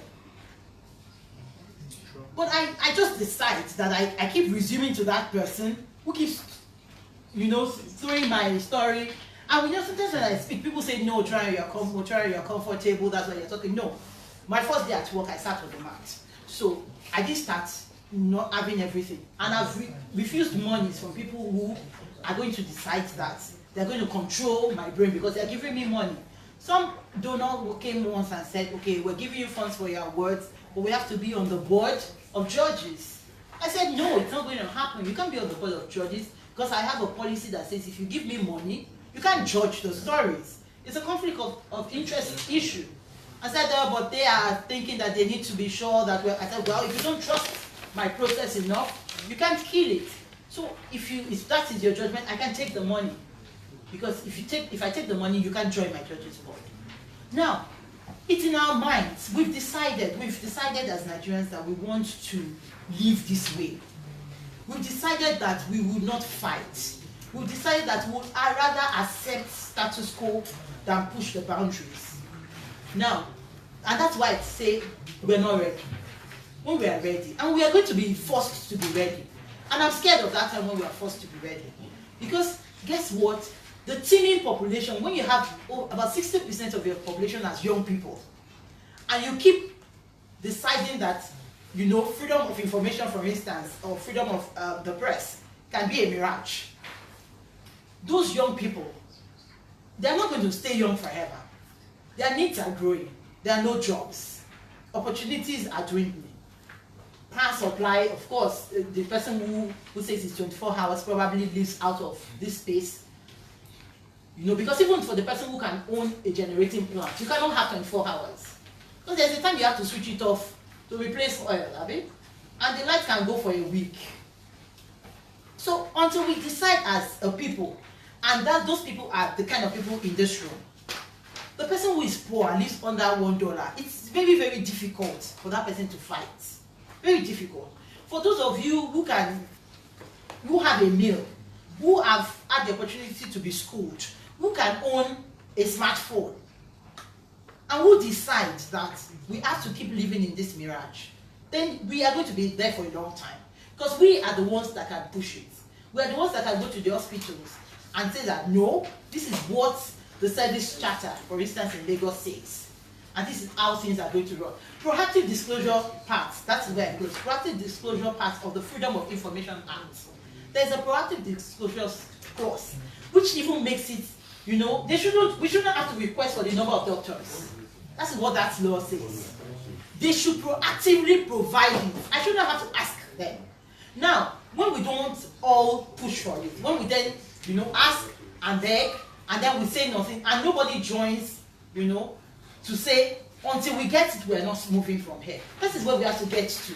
The point where we tell government, you need to do this, and we're not moving from here until we get it. We really, really do need to fight this, because our children, those of you that can send your children to private school, let's say they start a company, who are they going to employ? What will be the quality of conversations that they can have? What is the quality of organization you can run? Those of you who run organizations understand the human resource crisis we're going through. People just don't get what you are saying. You are saying it and they don't get it. How difficult is it to employ people in this country? If we continue, we keep going down that slope. And we get to a point where you can't drive on the streets of Lagos. We're talking about Northeast, Boko Haram. It's coming here.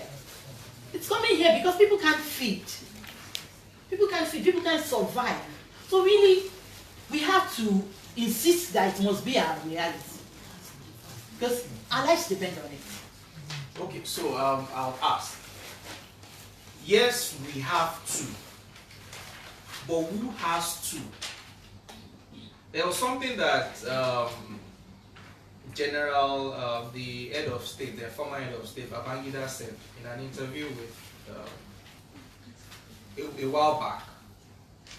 When he was asked that, what about all these ruins that we see around? His response was that, what if there's an architecture in these ruins? So it means that the same way that we clamor for freedom, we clamor for people to do more reporting, to challenge the government, to test the new laws. There is also a design that people will not do that, because people are not empowered to do that. So the reason why we have a poor education is not that the leadership does not know that education is important, but they know that if they are going to continue in the way that has disempowered us thus far, then people will not be educated. People should not be educated. So there's this conclusion now that the Almajiris now have gotten guns, right? So that's the reality. So they are turning on us. So for media as well, I'll put it to you. Are you sure there's no architecture in these ruins?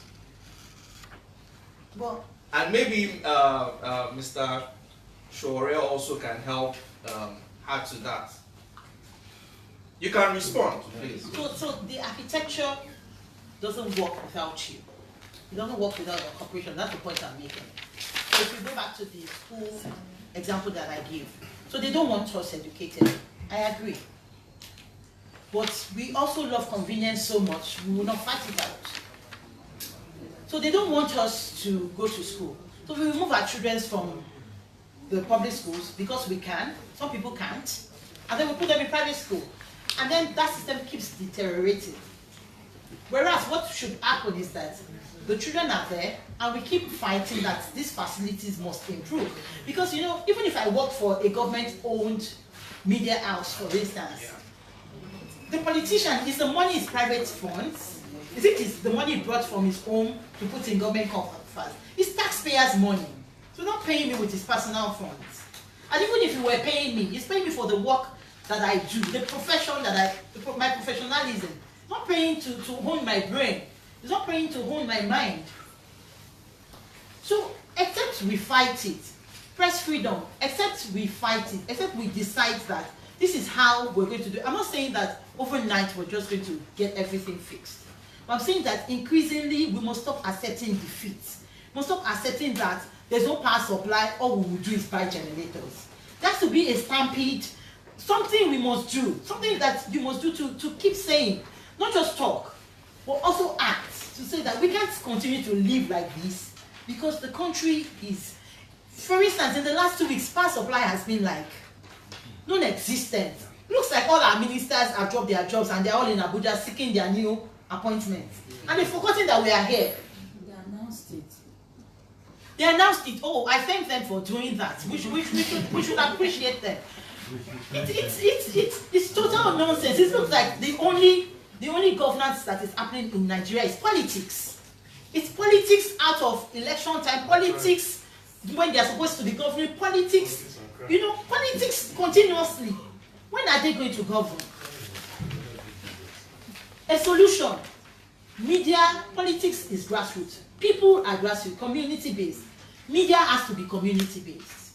All of this national surface media we're doing, we only report what Buhari does, what Saraki does. What about what is happening in local government? What about the fact that, do we really have a democracy in Nigeria if we don't have elections at most local governments? Yes. How many local governments are run by elected local government chairmen? So if there's no foundation, and you see you have first floor, you have second floor, in fact you have built a skyscraper, how did you build it? Is it possible? So that's the democracy we have right now. Democracy at states and federal government, but there's nothing at the grassroots. And then the media too is at that surface. So when we want to solve it, we need to go down and show that there is no foundation. So where did they build it? And that is why, you know, all of their projects are non-existent. Because really there's no governance. Thank you. Thank you. I will take a different route with regards to whether media is a mirage or the reality.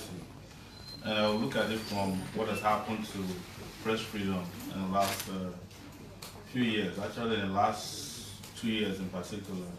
And you look at one of the most egregious crimes committed against a human being in the world was carried out on a pressman, Khashoggi. This guy was trapped in an embassy. He was killed in the most brutal murder that can be described, and his body was dismembered, you know.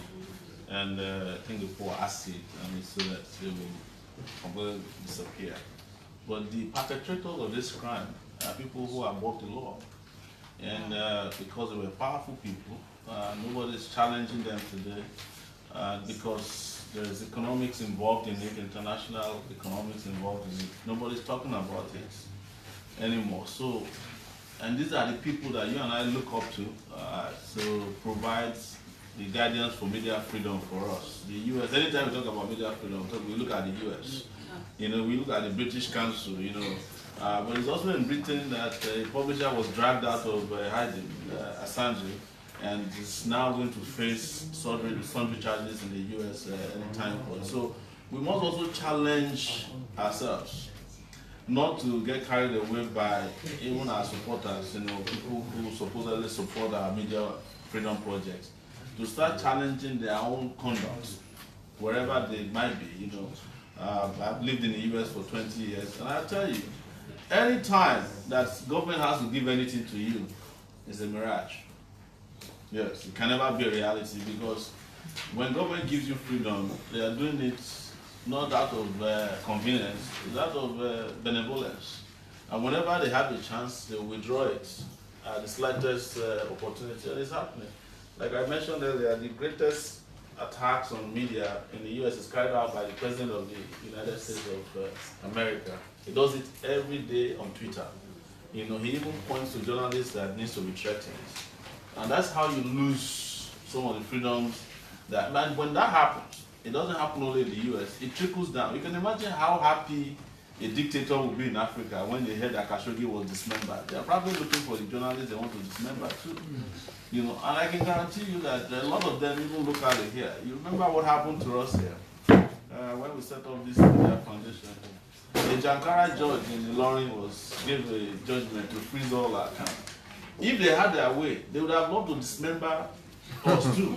Yes, if Saraki had his way, if he didn't realize of this would have all these characters, governors, who otherwise can call your editor, if they have their way, they will kill you and dismember you and dissolve your body in a container full of sulfuric acid.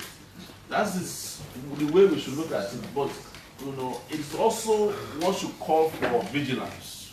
Now, when I mean vigilance, honestly, all the freedoms that is associated with mankind came out of people suffering and resisting suffering. So, anytime there's oppression, there must be resistance. In fact, if there's any time the media should go crazy in Nigeria, it should be this time. You know, because sometimes you need an empty stomach to get upset, you know. But I don't know why there is no correlation between how much we are suffering and how aggressive we are fighting against oppression. The more we suffer, the more subservient we become. It's the same thing with even the journalists that are fighting against their publishers that are not paying salaries. But these are the same publishers during election time. They will be collecting huge advert rates, you know, and they will never pay their workers. But why is it that journalists cannot protest? Even in this country, I wonder sometimes why the media is not at the forefront of fighting for media reforms. For example, in the area of libel law in Nigeria, do you know that anybody can sue you in any corner of the world? A pastor who is based in Lagos went to Akwa Ibom to sue me. He doesn't even have a church even in Akwa Ibom because they have judges there or members of the church who might be favorable. They have a governor who can call on it. He didn't even sue in the federal high court. He went to the state high court in Akwa Ibom.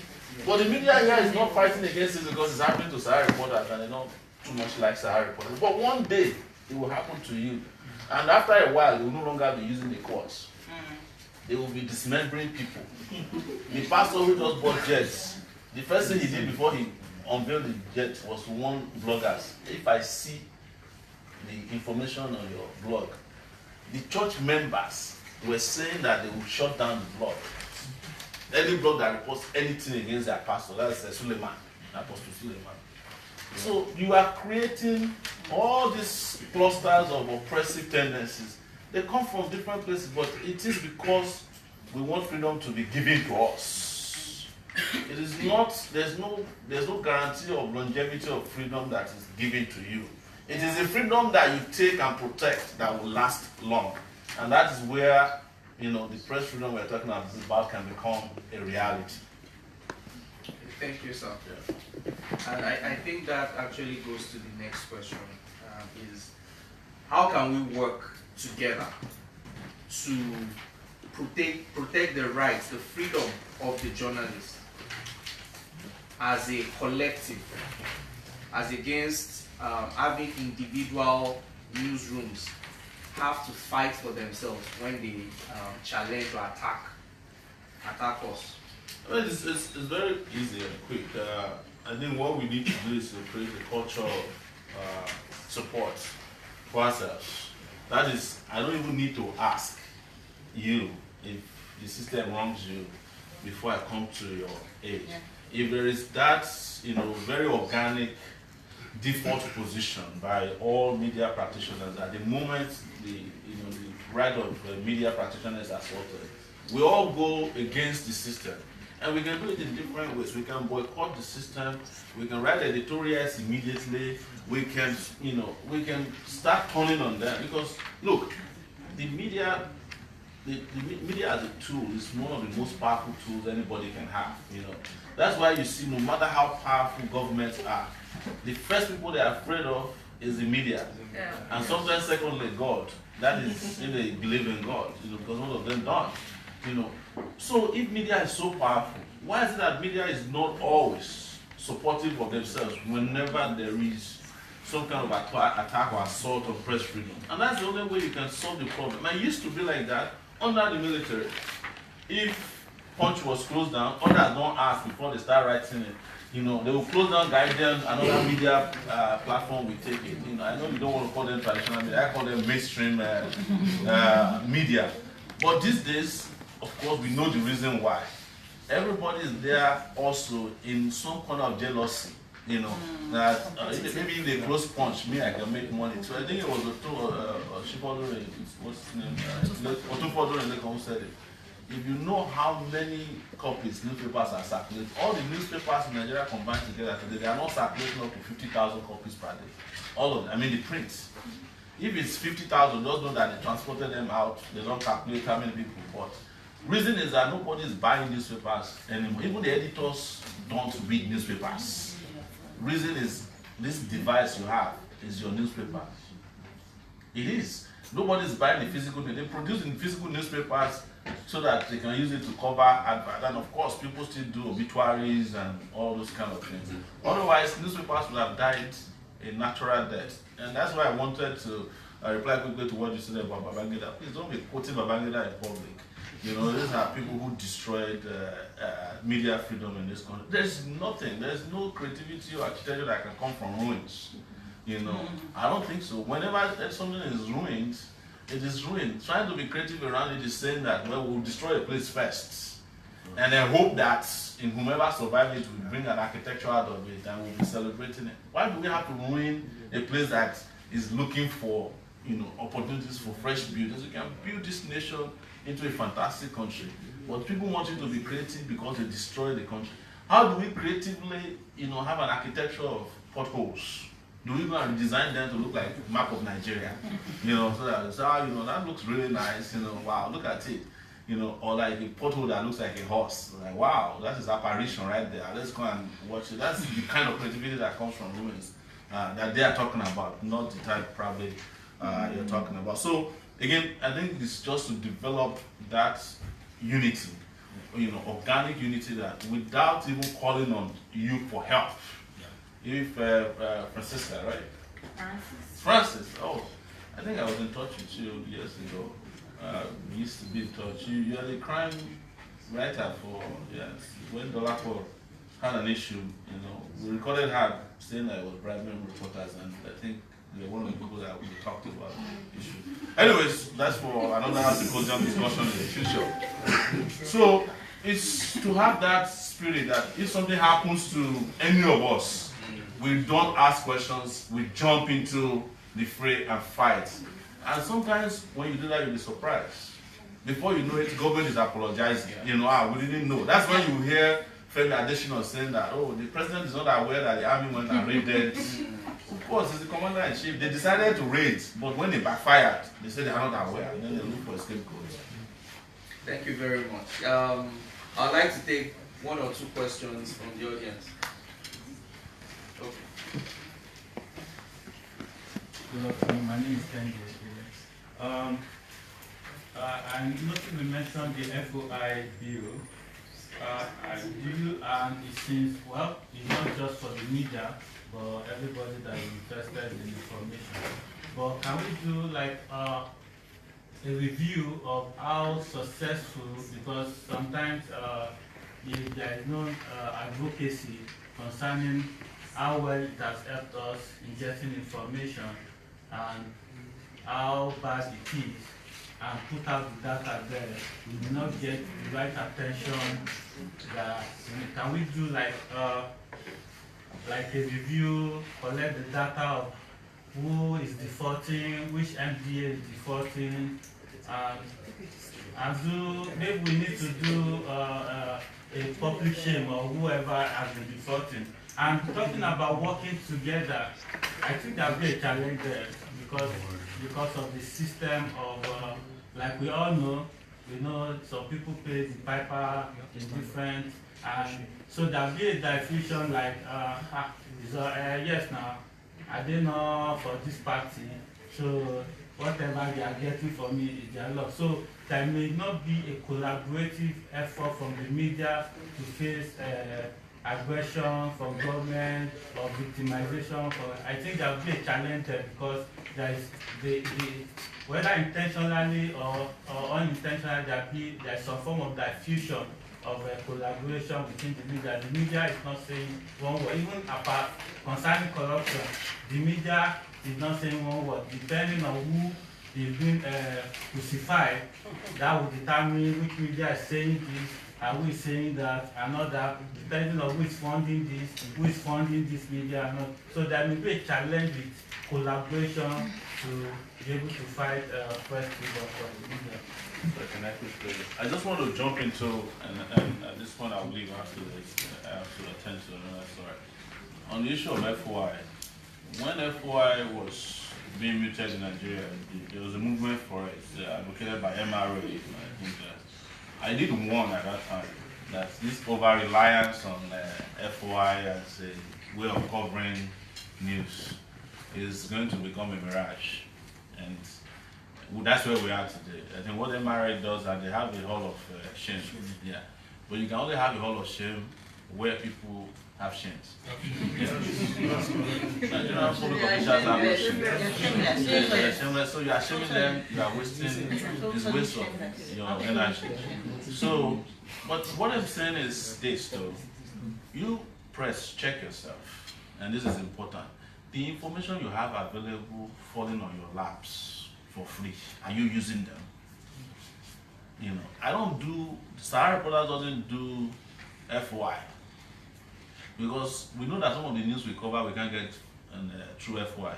Would you be able, for example, to get Wiki talking to INEC officials through FOI, which is an audio conversation, or Wiki greeting Fayose on the phone, or a soldier who recorded a conversation between Fayose Obanikoro and in the Ekiti Gate? You can't get those things on FOI.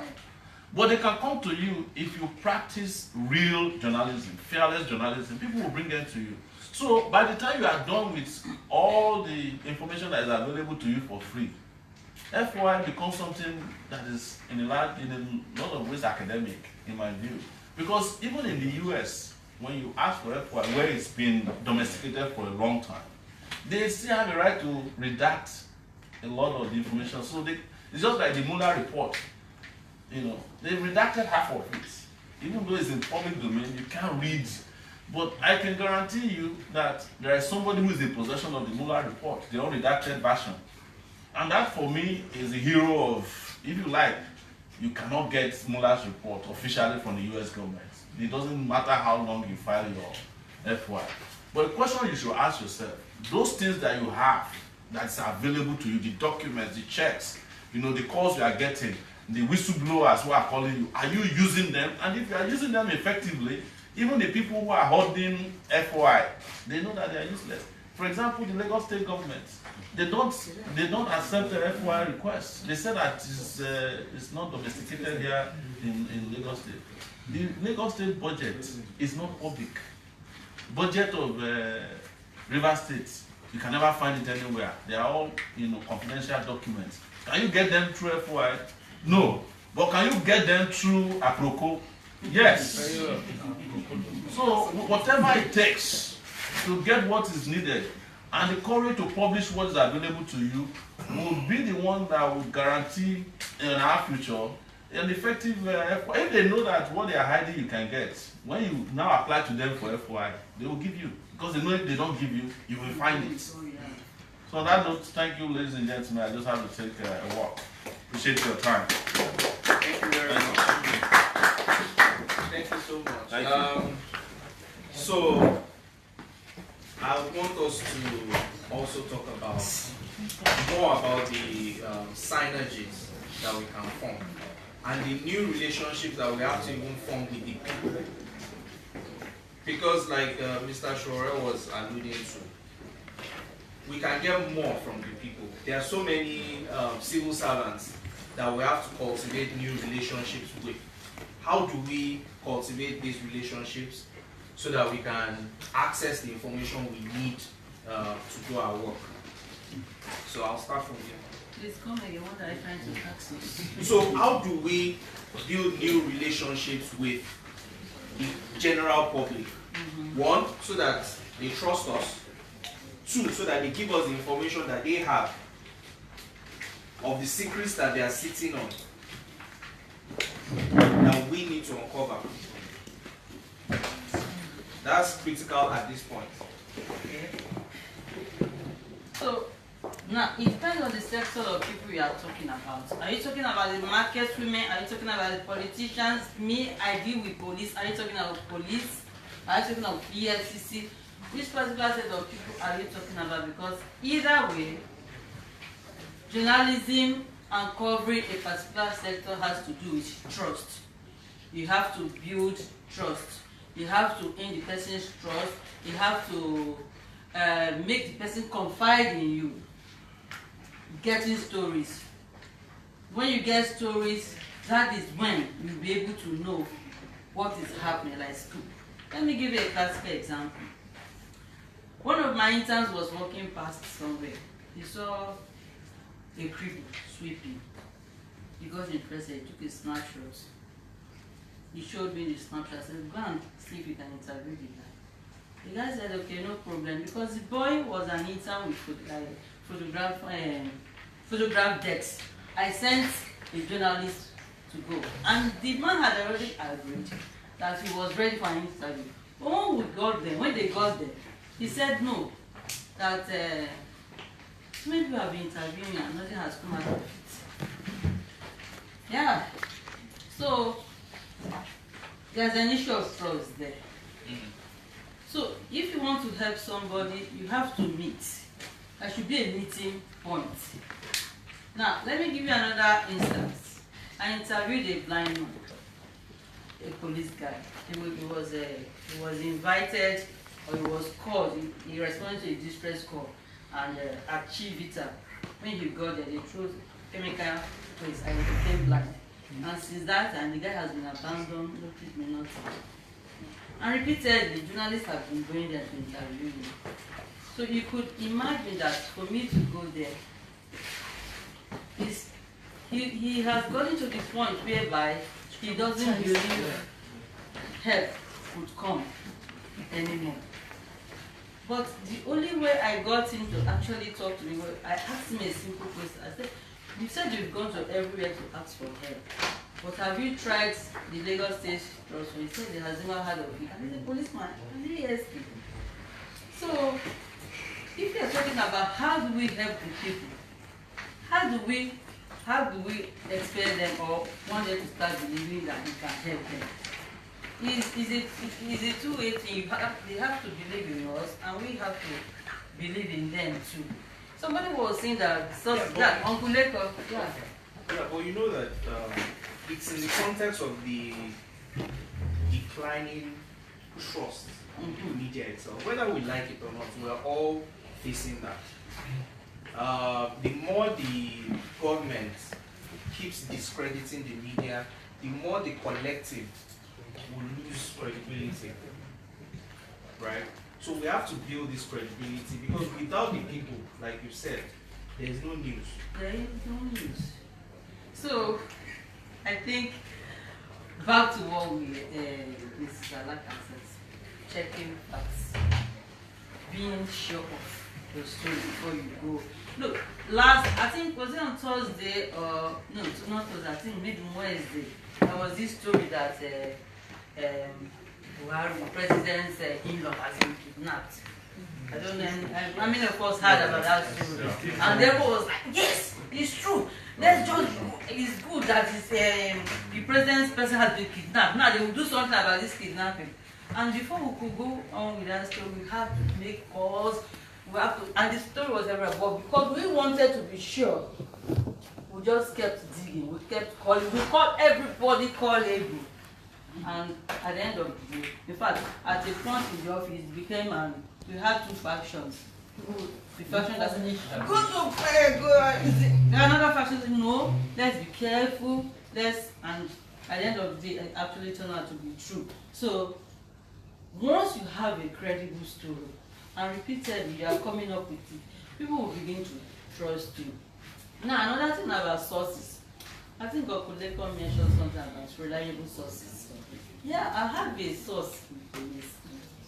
Actually, I actually pay that source to be able to give me a story or to call me for important. When I talk about stories, it's not like silly stories, I mean important information. Now, during advanced time, I saw that source, I've been using it for years, but it gave me wrong information. So, and I was very, like somebody was saying, when a story is fake, there's something about it. Let me use the word in journalism, we say smell. Story smells. I know something is wrong with this story. Because the story was that Evans disappeared from cell.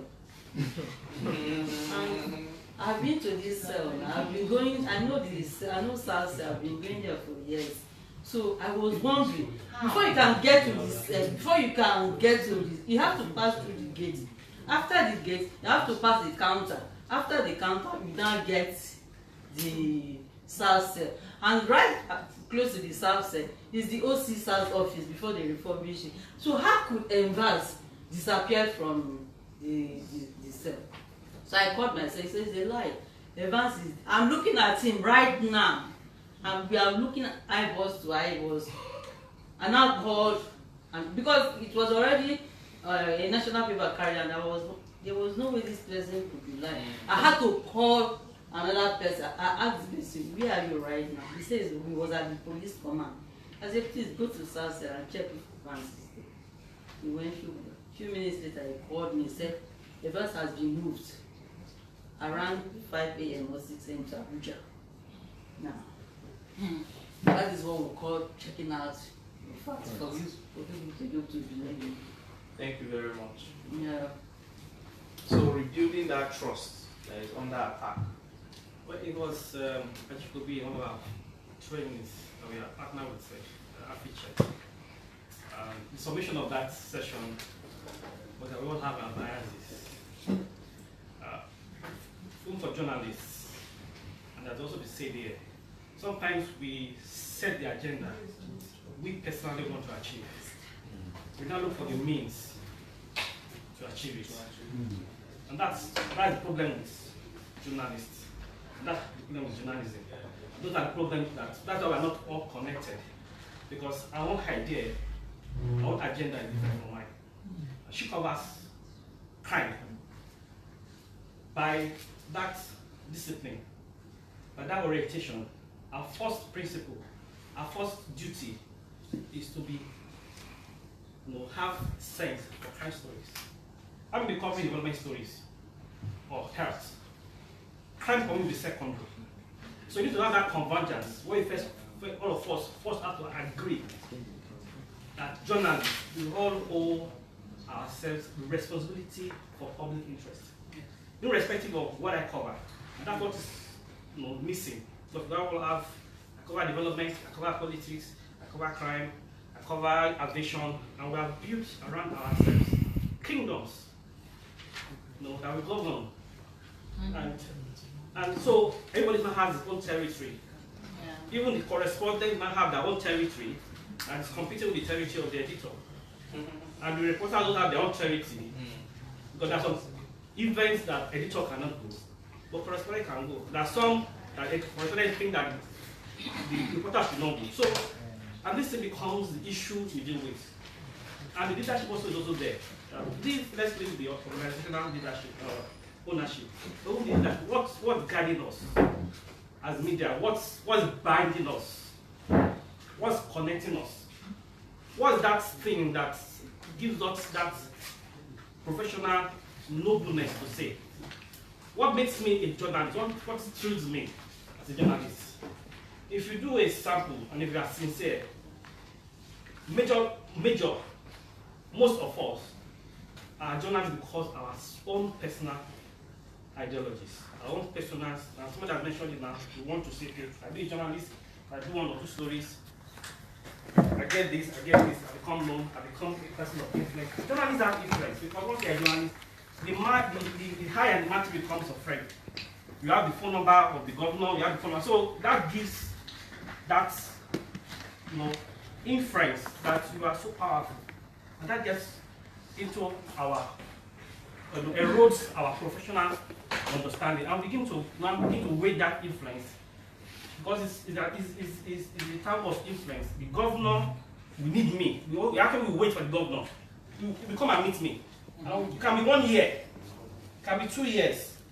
You know he's going to have a problem, and we need media report. That has to change. So we all have to work in the public interest. We have to all work in the public interest. That's very important. We have to have the public interest. And it's only when we have that. It's the public interest that will bring honesty, that will bring truthfulness, that will bring dedication, that you don't even care, as long as it's public interest. Even if you are not paid, that will drive you to say, okay, let me do this for the common good.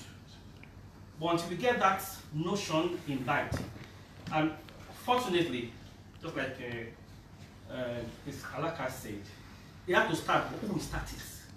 How do we involve, how do we get to that, that thing to say this is what we desire to be and we change it. It has to come from us. And perhaps a platform like this may touch 1 or 2. But the more we have this conversation, the more we see have these realities, the more we see our challenges and we keep asking ourselves, okay, maybe some of us are getting good. But the young people ask, is it where I want to be in the next 10 years? That culture, that orientation begins to change. And we have the convergence of the old, people like Populi can stay around with us, and the not too old, and the young ones, are really just that one common ideology that we can be journalists of influence, we can be journalists of difference. And that becomes the change and the reaction that we want. But it's got to start, it's steaming up, but it's got to start. And for some of us who are here journalists, even though we have this program, we'll be running after news. That's our daily life. Running after events, that's our daily life. But so the more we have this kind of conversation, that we have the permission of our editorials to come and sit down like this to reflect and to see what am I even doing as a journalist. The more we have this, the more we have that convergence, the more we have that understanding, then that shape of the things we want to be for journalism institutions. Thank you very much. As we round up, we have taken so much time. I just want everybody in 1 minute to say what they would like to see. The future of journalism 1 year or 2 years from now, if we're gathering again, what would you like to have seen that has changed? For me, I'm going to start with myself. I'd like more transparency with the media. I don't like this fact that we say that, oh, some people don't pay salaries, right? I want us to know them. And we're in the age of the web now. This information can be anonymous, but I want us to start in-house. Let us name and shame ourselves before we place so much demand on government to name and shame themselves. So let's start from Mrs. Alaka as we close. Thank you very much. Okay, I would like to see a media that is aware of its identity, and journalists that are also aware of their identity. There's a lot of identity crisis in the media. The journalist does not know the power they hold. Not that power in that sense that it intoxicates you and you don't, but understanding the weight of responsibility you have, and the fact that this is a noble profession. I can't say it enough. This is a noble profession. Journalism is a noble profession. If you do not respect the principles of nobility, then you have no business with it. I really look forward to seeing a Nigerian media that understand that this really is nobility all the time. Thank you. Yeah, for me, what I would like to see, I would like to see a Nigerian media that is more doing more evidence-based journalism. I would like to see a Nigerian media that is doing more community, stories around communities and issues. I mean, we don't do that enough. I think that when we all come together to address one issue, imagine if all newspapers in Nigeria tomorrow say, for the next 1 month, we'll be looking at the power issues in this country. Believe me, the government will do something about it. So I want more issue-based journalism and more evidence-based journalism. Thank you. I would like to see a media that is free and independent, that has access to information, and that does more developmental stories. Thank you. For me, the media is key for development. Development in all structures. If the media sees itself as that fulcrum of development, both governors are accountable to report the underrepresented, to be the voice of the voiceless, to be the tonic of change. If we see ourselves as that media, then we need to perform roles as that media that we should be. Thank you very much. Okay. Well, personally, I would like to see a media in Nigeria whereby people like Mrs. Salaka will own media houses. Wow. Yeah. We have less politicians having media houses. We have more people looking out for us. Less death, less threat. When journalists die, nobody thinks about their children. Nobody worries about their families, but they do have families.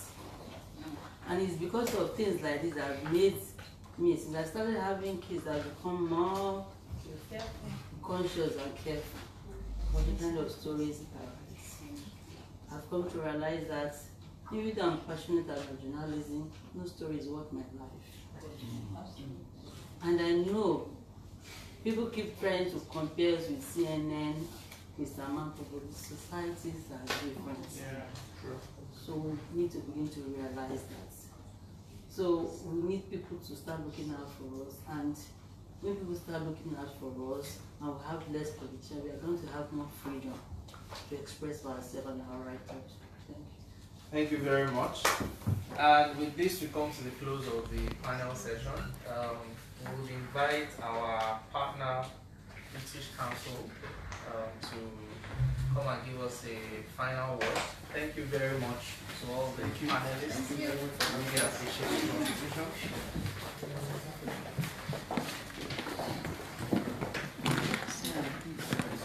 Good afternoon, everyone. My name is Abimbola Sowore. I work with the British Council of Management here in Lagos State. I'm sorry I came late. I was also at another event to commemorate this World Press Freedom Day today. And I'm just going to speak for about 30 seconds because you can see that we are prospects. A lot has been said already about journalism, evidence-based journalism, nobility in journalism, change agents, journalists being change agents. We have all heard that. But one key thing for us at the British Council for supporting this initiative is we want that at the end of the day, this media group will come up with specific actions that are actionable, that are reasonable, that the program can support in protecting the rights of journalists in this country. Perhaps maybe we can also begin to ask ourselves about, Mrs. Alaka mentioned something about journalists not even knowing themselves. Maybe we can begin to ask questions about even legislation that protects the rights of journalists in this country. Are those legislations available? If they are available, are they adequate? If they are adequate, Are journalists even aware of them? You know, these are questions we might begin to ask ourselves. Just as I said, the key thing for us is that rights of journalists are being protected, especially those that investigate and report corruption cases, that they are able to do their work without that fear or the threats, maybe imminent threats that comes with it, that there is press freedom and freedom of expression when it comes to journalism. And then we hope that at the end of the day, we might not be able to, you know, little steps, a step at a time. We might not be able to achieve that immediately, but we begin to see improvements. We want specific action that we can take. We might see ourselves as a small group, but we can do a lot. That we begin to take baby steps towards achieving this greater goal. Once again, I want to say thank you to all of us for coming. We might also be engaging with Civic Media Lab in the future to also come in contact with you, to sit around and to deliberate on issues that concerns freedom of the press in Nigeria. Thank you very much. Okay, thank you very much. We hope that we have your contact, so we hope that in the future we'll be able to reach out to you and have more of these convenings. It is very important that we sit down as a family and discuss issues, and that's what will give us the unity that we need actually to stand up to this this group that seeks to erode the credibility of journalists and diminish the entire force that we have. Thank you once again. We have some materials on the way out. You can get some for your colleagues in the office.